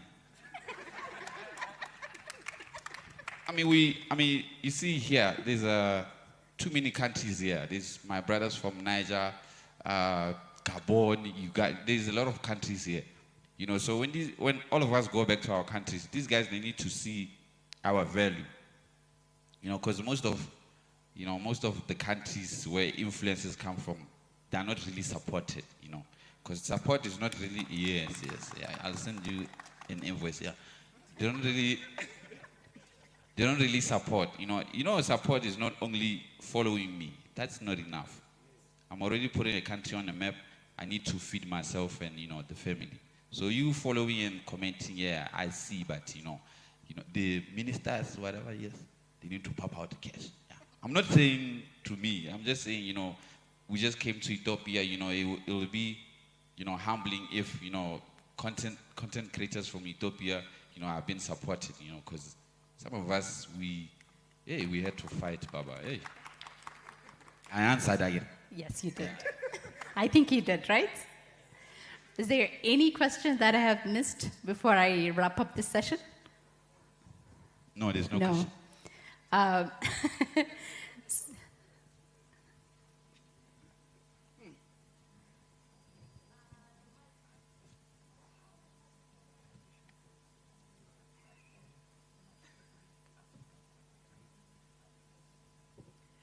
Now, it would really segue into what we were having conversation about. I think the organizers have been speaking to you a lot, to almost all of you. Now that we have talked about your request would be support, and especially economic support from these policymakers and regulators, what should be the approach that they use so that they see your value, they understand the monetarization value of the tools that you're using and the power of influence that you have in shaping how people think about things and really approach those perspectives that we want to change in the African continent as a narrative. So what kind of policies or what kind of support structures would you expect? Yeah, I think I understand what Gemeda is driving at. All our social media platforms are monetized. All social media platforms are monetized out in other continents. Brazil, America, you see their RPM, CPM very high, as compared to Africa at large. Some African countries are not even monetized. They don't even know they can be independent creating content. They depend on third-party endorsements as a content creator, and this is not their fault. So this is where the government comes in, because where I'm from, we are monetized on YouTube, Facebook, and some other platforms, but the RPM, CPM are like extremely low, and then these things are really, really not what we as creatives can directly influence. So it's the government, that, has to see to this, because regardless of how passionate you are as a creator, you kind of get discouraged when you cannot sustain yourself as a person, you know. So these are like very essential. And then, you know, that's exactly why you see some creators are left to no choice than to, you know, travel and, you know, go live outside their country, because it's a problem. It's a pandemic. Like, the in-streams for creatives in Africa is so discouraging. I honestly do not know how it is in Ethiopia, but where I'm from, it's very discouraging. But I think I represent Africa at large. So, and I think it's a problem in Africa, not necessarily in our individual countries. You know, it's an African issue. You know, so I think we need to really draw this to the attention to the lawmakers. You know, they need to like pay attention to this and then see how they can fix this and make creatives independent. You know, that way you understand that your ideas can, you know, regenerate rather than depending on a third party for revenues and stuff. Thank you. Yeah. Did you say lawmakers? You mean lawyers? No. The government. Yeah. All right. The same people I mentioned earlier. Okay. Those are the lawmakers. Okay, there's I think last time, is a few weeks back, I think, what am I, if I'm wrong, correct me, I think now the only country in Africa that influencers can monetize on TikTok is Rwanda. Yeah, so that's already, you get where I'm going with this. You get me? It's the only country in Africa where you can monetize on TikTok. So already TikTokers in Rwanda, now they're gonna make money from their talent, you know. So with that being said, you know, only one country in Africa can monetize. Now it leads to the question, should we go to Rwanda? You get me? So even on YouTube, I don't know if it's YouTube or YouTube, there's certain countries, there's a lot of countries in Africa where content creators, they can't monetize on YouTube. So you either have to put an address that you know somebody who lives in a country that you can monetize. You use their location, the address, and then now you can monetize. You get me? So now the lawmakers, you're lying. Yeah, the main man. They need to, I don't know if they have to go to overseas to go get permission of it. TikTok is not from Africa, right? But, you know, it's about, how do I put this? Hey, you see English. I could speak French, but we don't know French, all of us. You see how there's a lot of influencers that I know in my country who've been doing content before I even came, before the king came. And they stopped doing content along the way. Reason being because of money. Obviously, it's always money. You know, because the only way you make money, if where you are, you can't monetize with your social medias, is getting, you know, tenders. I don't know if you call it tenders, or getting, if you want me to promote your business, then I charge you, then I do the video, then I upload it on my socials. But that thing on its own, it's not a long term. You know, businesses, they don't come for long terms. The max they come for is a year. But I'm probably stretching, it's like 6 months. So as content creators, we can't make money only by promoting businesses. We need to be able to, you know, make a living out of our followers. Imagine having 20 million and you are not making any cent out of that 20 million, which means those followers, it's just, now you are living for likes, for comments. You get me? So it's about, you know, our lawmakers looking at these things, you know, because imagine having followers, and when, I'm not saying we need to live flashy. Imagine having followers and then you pass there, you just, anybody normal, you know, I'm not saying dress flashy. You know, we need to look into these things. We need to be able to use our socials to buy houses, buy cars, you know, buy glasses he's wearing. You get me? I answered again. I think you did. I did. Are you guys okay in the room? Everybody okay in the room? Because I have one more question I have to ask them. As they were talking, I realized that a lot of content creators in Africa are working with local businesses, international businesses, to do promotions and give them brand recognitions. Are they paying you right? Does that space need to be regulated? Because me, the guys who are paying me, they are watching. I can't say they are paying, yeah.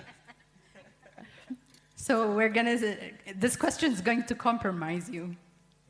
I mean, listen, not every business is going to pay you your worth. You know, as a content creator, there's a line that people always tell us, people from probably our families, know your worth. You know, you are who you think you are. You get me? So not every company sees you of how you see you. You get me? So not every company is going to pop out your worth. You know, but now it goes to desperation.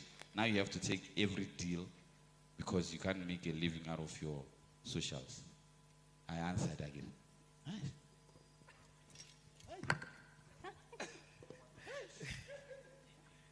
Okay, so I think putting a regulation to that might even do they pay well?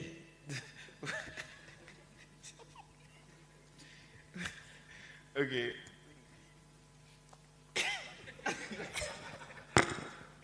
Like you said, they might be watching, so you're doing a good job. Yeah. So, but what I'm thinking is putting a regulation to that.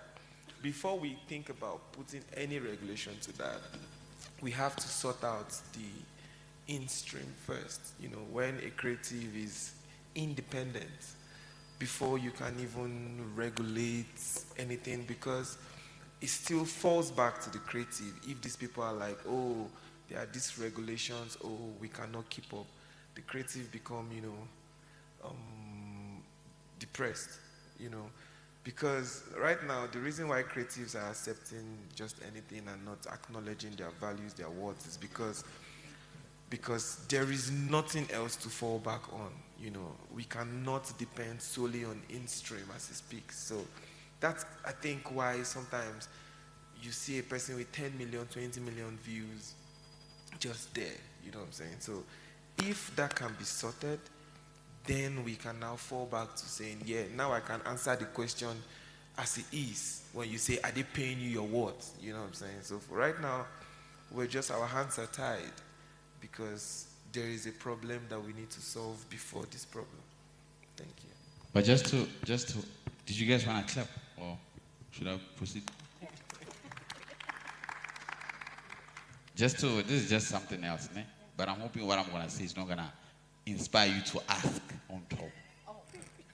You know, as content creators, né, this is just a brother advice of something that I haven't even done yet. When you get consistent for a certain period of time, you know there's always a new guy. I agree, you know. When you do comedy or you do content creation, there's a period where everybody's talking about you. And then there's going to be a period where not everyone is talking about you. It's not because you are dying or you are falling. Maybe you are falling. Maybe they don't find you funny, like where I come from. Just say, when you are popping, when you are already in everybody's eyes, I could already now they want to use you to promote their business. If they are paying you, just an advice, invest, because you never know what tomorrow holds. Tomorrow you will not be popping.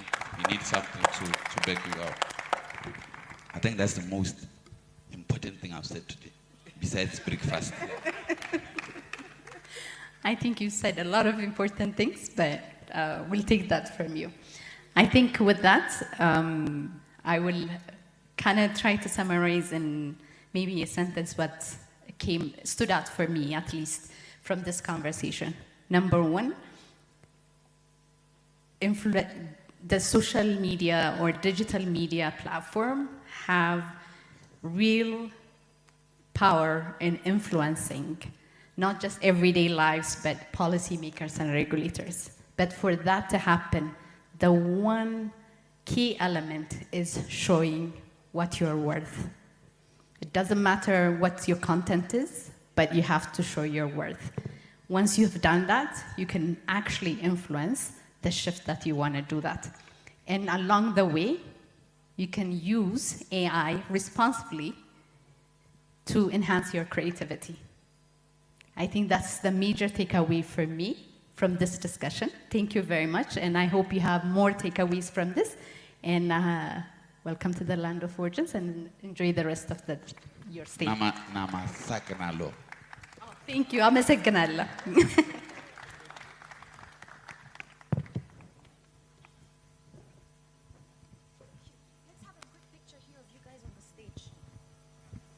Wow, ladies and gentlemen, that was a very interesting conversation. Thank you, Lensa. Thank you, Samuel, Brian Jotter. Thank you, William Last. The conversation was very frank, very articulate. You had wonderful ideas.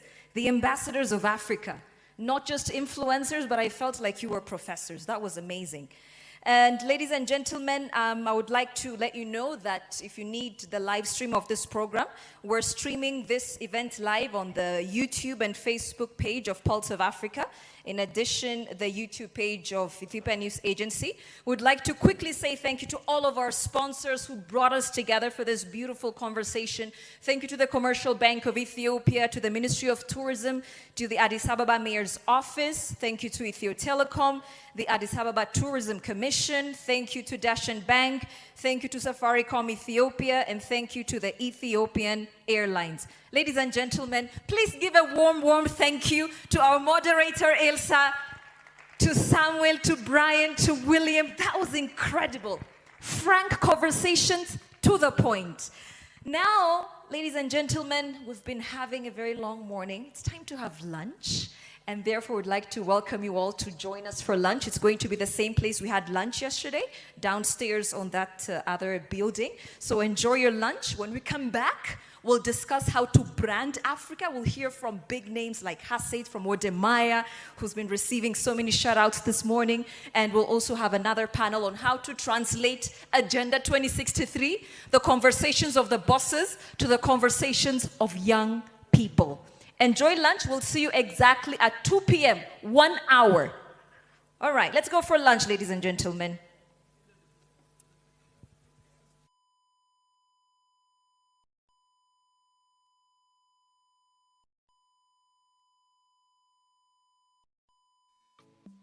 Hello and welcome once again, our esteemed viewers. You have been watching African Social Media Influencer Summit 2026, and it has been conducted at Adwa Victory Memorial Museum, an iconic place in Ethiopia, the diplomatic and political heartbeat of the continent.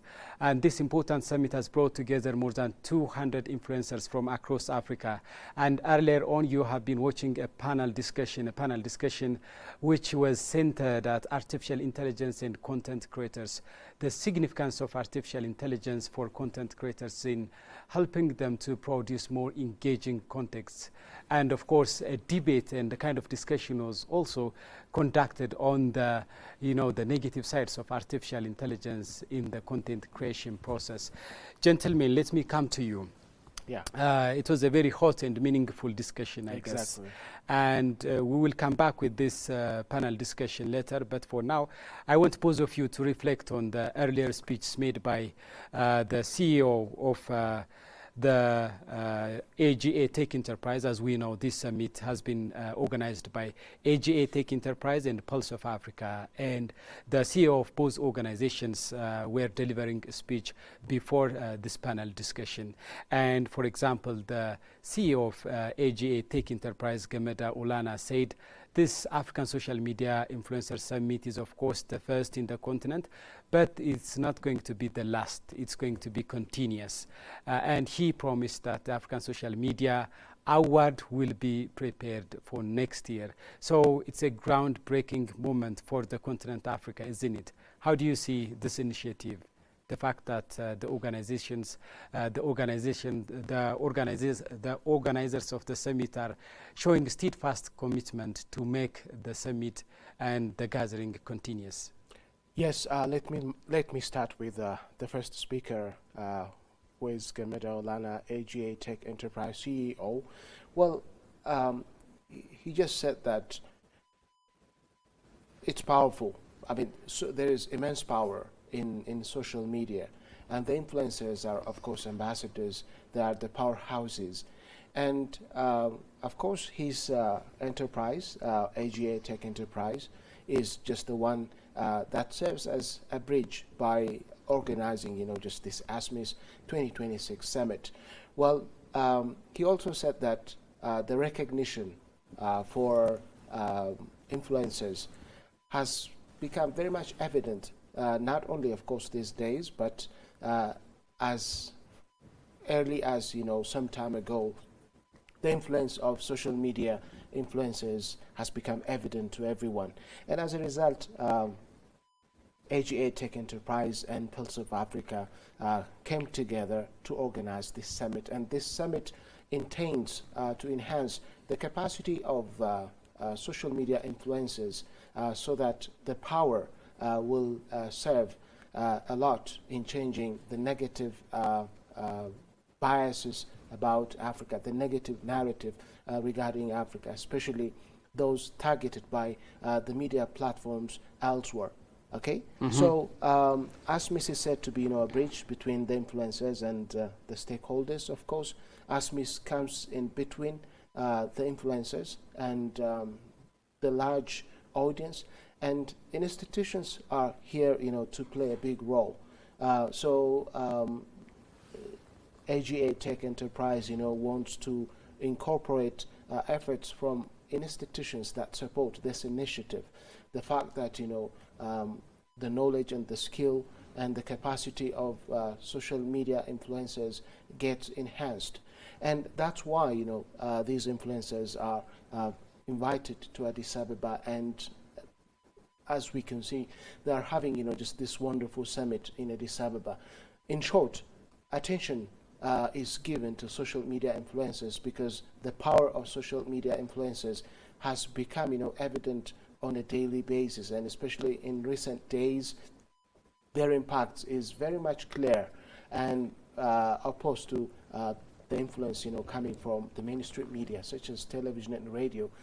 These days, social media platforms are ubiquitous. We find them everywhere, and of course, the actors, in this case, the social media influencers, need support from institutions, enterprises such as AGA Tech Enterprise, and of course the CEO mentioned that very well. And at the same time, I would like to mention that Saifa Derebe, the CEO of Pulse of Africa, has also said similar things, saying that the power of social media influencers is more evident than ever, and that Pulse of Africa wants to collaborate with these influencers to change the narrative of Africa for the better. Of course, Mr. Saifa mentioned that POA, of course, was established following the initiative taken by His Excellency Prime Minister Abiy Ahmed, and within a short period of time, 30 African countries are watching us very much closely, and some kind of collaboration has already been established, as we know, with some African countries to enhance the effectiveness of Pulse of Africa. And let me say one thing. CEO Saifa mentioned, you know, dichotomies, opposing dichotomies. For example, conflict and peace.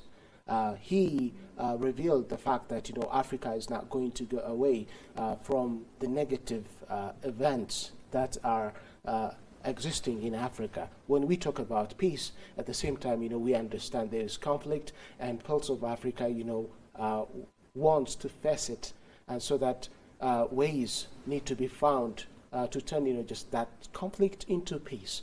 And he also mentioned about protection of women. We know that women are not treated properly in many African societies, and Pulse of Africa is against this handling of women by society. Now, this is just an example. There is,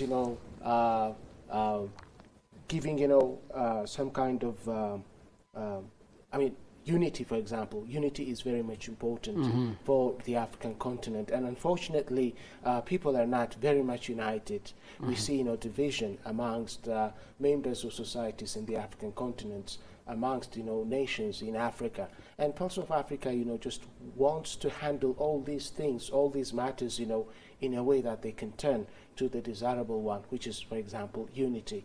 So all these have been, very well explained, eloquently communicated by the CEO of these institutions. Well said comments.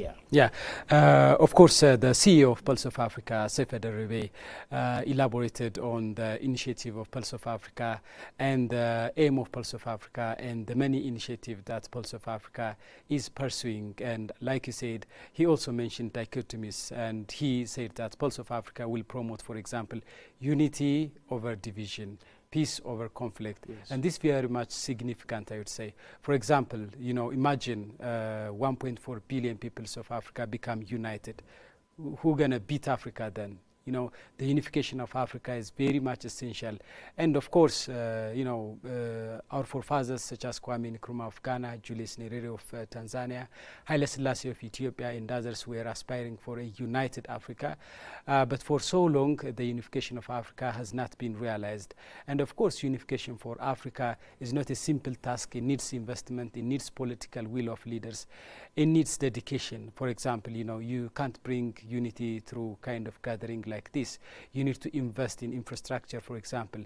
You need to connect Kenya with Ethiopia with road. You need to connect Nigeria with Ghana with railways, road and airways as well.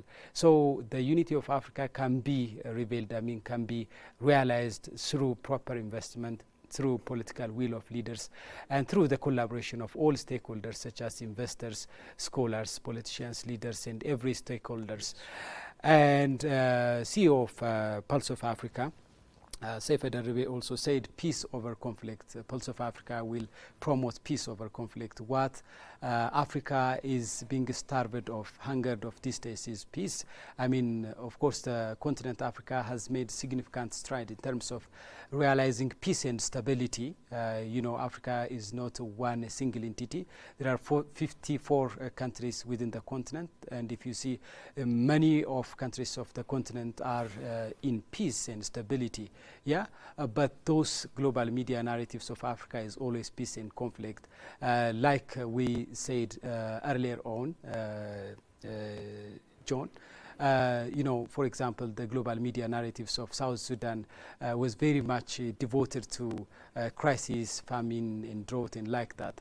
But you told us that South Sudan, for example, has indigenous ways of resolving conflicts, indigenous wisdoms in terms of resolving conflicts. And, I was very much surprised that South Sudan is, of course, one of the fastest economies in the world. It's recording and registering fast economic growth.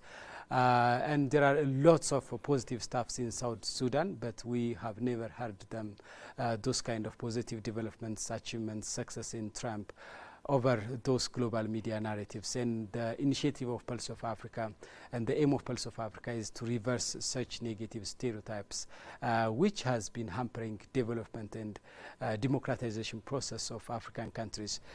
Noel, of course, the CEO of the organization Pulse of Africa, Seif Ederebe, has made extensive but powerful, insightful speech. What can you say about his speech? The CEO of Pulse of Africa have really delivered, a remarkable remark, of which I was able to get some few points which are very significant to the influencers and to the social media influencers and the content creators. He acknowledged, Asmis as an important African gathering, and then as well he reminded, the influencers of the objective of Pulse of Africa to tell, African stories by Africans, Pulse of Africa is really, it's really driving Africa towards self-reliance, in terms of sharing our own stories. And then another important thing he mentioned was using social media to educate and to unite and to develop, our African communities. And not only for entertainment purpose, but also for education and for the unity of Africa. The CEO mentioned as well that the influencers, the social media influencers are chosen, they are actually chosen people, and they can really, shape the narratives of Africa, because they really have a big number of audience, of which they will be able, to easily, disseminate the correct and accurate information, accurate stories about Africa. So the CEO as well, appreciated, the partners and the AI Institute for the deliberation of yesterday, how they visited the institute. So his remark is really to the point, and it's encouraging, my brother. Yes. So the African Social Media Influencers Summit was kicked off yesterday with a visit of African social media influencers to different iconic places in Addis Ababa, the political and diplomatic heartbeat of the continent. And the African Social Media Influencers Summit 2026, Asmis 2026, is still going on. And this morning we have heard the speech from the organizations, the speech by the CEO of Pulse of Africa, Saifa Darbe, and the CEO of AGA Tech Enterprise, Gameda Ulana, and panel discussion was also conducted this morning. And in the afternoon, lots of programs are going to be conducted. But for now, let us invite you a documentary that show how distortion of Africa, how negative stereotypes, how incomplete and inaccurate portrayal of Africa is hurting Africa. I was very much surprised that, Africa is losing more than 4.2 billion US dollar annually because of the wrong portrayal of Africa. How and why? Let us watch the video, and we're going to be back after a few minutes.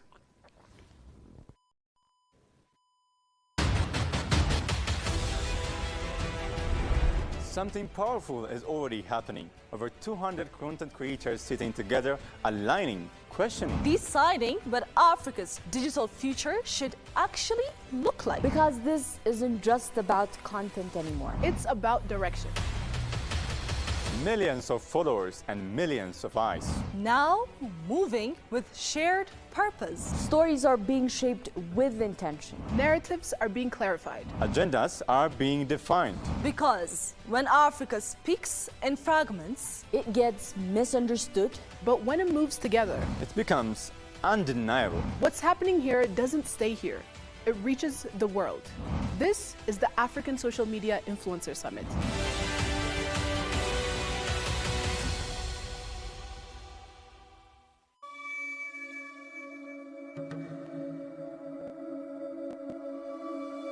Severe humanitarian. 7,000 dead, 7 million displaced. This is a long and bloody conflict between rebels.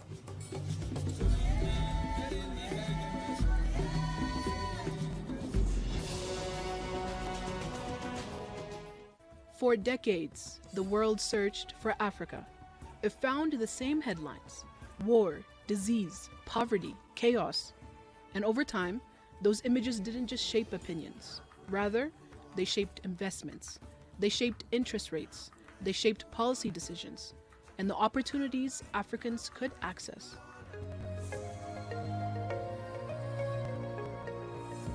This is the prejudice premium. Not just only stereotypes, but also economic consequences. Research referenced by African media and policy groups estimated Africa's losses reach $4.2 billion each year due to distorted perceptions. When lenders and investors view the continent as unstable, even when fundamentals are improving, African countries don't just face tough markets. They face inflated borrowing costs. Higher risk becomes higher interest, and higher interest becomes less money for what people actually need.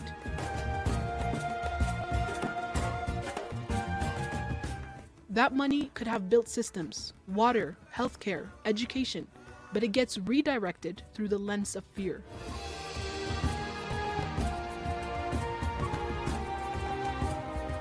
How does the prejudice spread so fast? Through a habit, cherry picking. When global outlets chase drama, African elections are often framed as chaos, not governance. Substantive stories, job creation, healthcare reform, economic policy get buried under the loudest crisis moments. And online, the digital mirror reflects that bias. If most African content historically came from non-Africans, the world learns Africa from someone else's camera, and the continent becomes an idea, not a reality.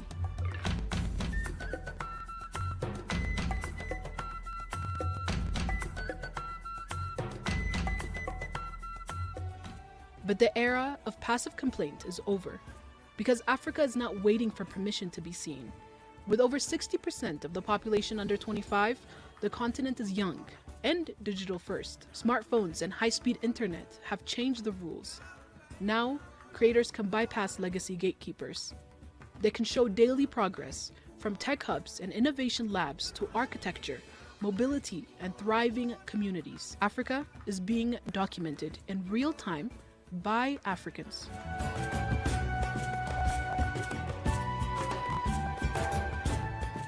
The question is, who should do more to counter negative stereotypes about Africa? Not just governments, not just institutions, rather, digital creators and influencers, tech leaders, policymakers, and collaborative framework. Creators are the front line. Every post is an opportunity to replace a stereotype with evidence, not propaganda, but proof of progress. And it doesn't have to be perfect, but it has to be consistent. Because visibility builds trust. Trust builds confidence. Confidence builds capital and a continent.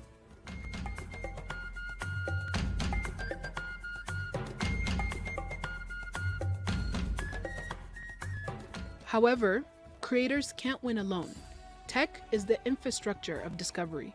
Tech leaders must ensure African stories are searchable, recommended, and reachable in local feeds and global ones. That means supporting digital literacy, improving creator tools, and building platforms that elevate African content rather than bury it. Because if the world can't find the story, it will default to the old one.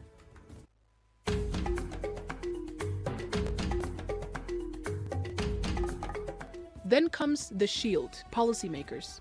Governments must treat the creator economy as a strategic sector, not a side hustle, but a driver of jobs, skills, entrepreneurship, and exports of culture and knowledge. A pro-innovation environment plus stronger governance fundamentals reduces the facts that sensationalize media exploits. When systems improve, the narrative improves, because reality improves.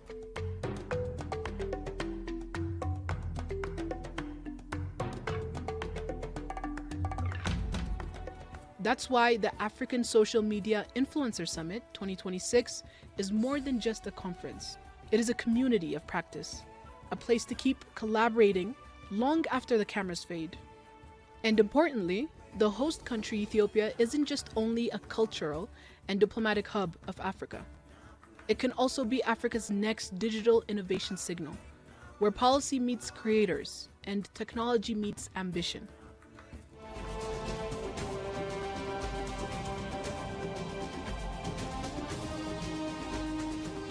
The goal is simple: close the gap between the Africa the world imagines and the Africa that is actually building. The prejudice premium can only end when Africans fully own their stories. So it's time to put up or shut up.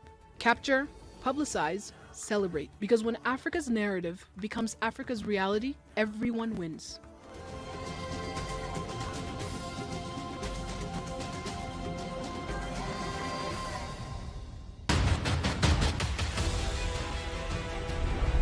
Something powerful is already happening. Over 200 content creators sitting together, aligning, questioning, deciding what Africa's digital future should actually look like. Because this isn't just about content anymore. It's about direction. Millions of followers and millions of eyes. Now moving with shared purpose. Stories are being shaped with intention. Narratives are being clarified. Agendas are being defined. Because when Africa speaks in fragments, it gets misunderstood. But when it moves together, it becomes undeniable. What's happening here doesn't stay here. It reaches the world. This is the African Social Media Influencer Summit.